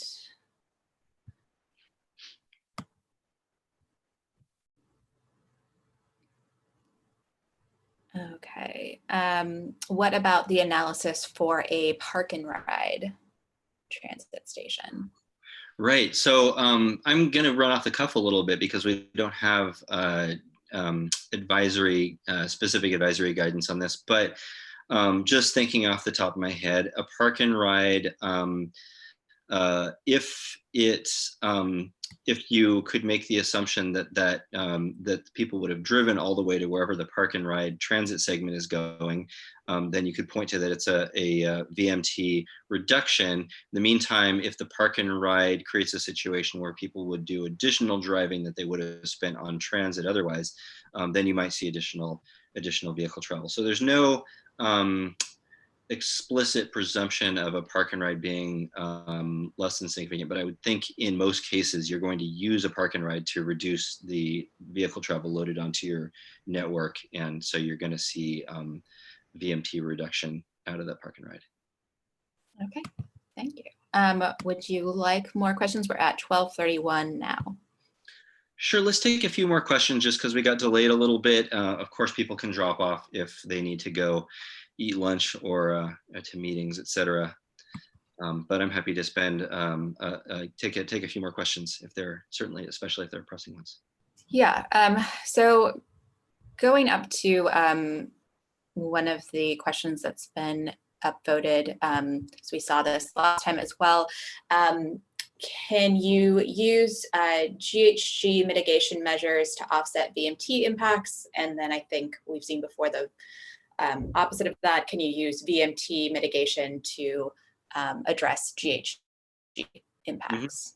Yeah, the answer is that yes, you can certainly use VMT mitigation to address greenhouse gas impacts, because of course reducing VMT reduces GHGs. And many of the things you do to reduce GHGs are VMT mitigation. So, but if you reduce greenhouse gases through other means, no, that wouldn't affect your GHG analysis. It wouldn't address your GHG mitigation if you needed GHG mitigation. Great. And another clarifying question that we saw last time as well is when do you measure VMT? Is it peak period, daily, monthly, yearly, etc.? Yeah, it's a quick answer is it's not peak hour. You're looking at the overall loading of VMT onto the network, but that's frequently going to be best done as looking at daily VMT on a typical day.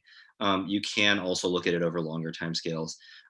It's those particular modeling decisions are up to the lead agency. The methods and the choices of method and model are up to the lead agency. Now, if you just looked at peak hour, you wouldn't be looking at the full kind of environmental effects of the vehicle travel. So we recommend looking over at least the scale of a day. Thanks, Chris. And then we've had a couple of questions about other project types that haven't been addressed here, specifically open space projects and schools. Mm-hmm. Again, recommend starting with the approaches that we've recommended for other land uses. So for open space and for schools, I think likely the retail method is going to work best, and the method we recommend for retail. In other words, looking at the total VMT with the project and without the project and seeing whether it increases vehicle travel. I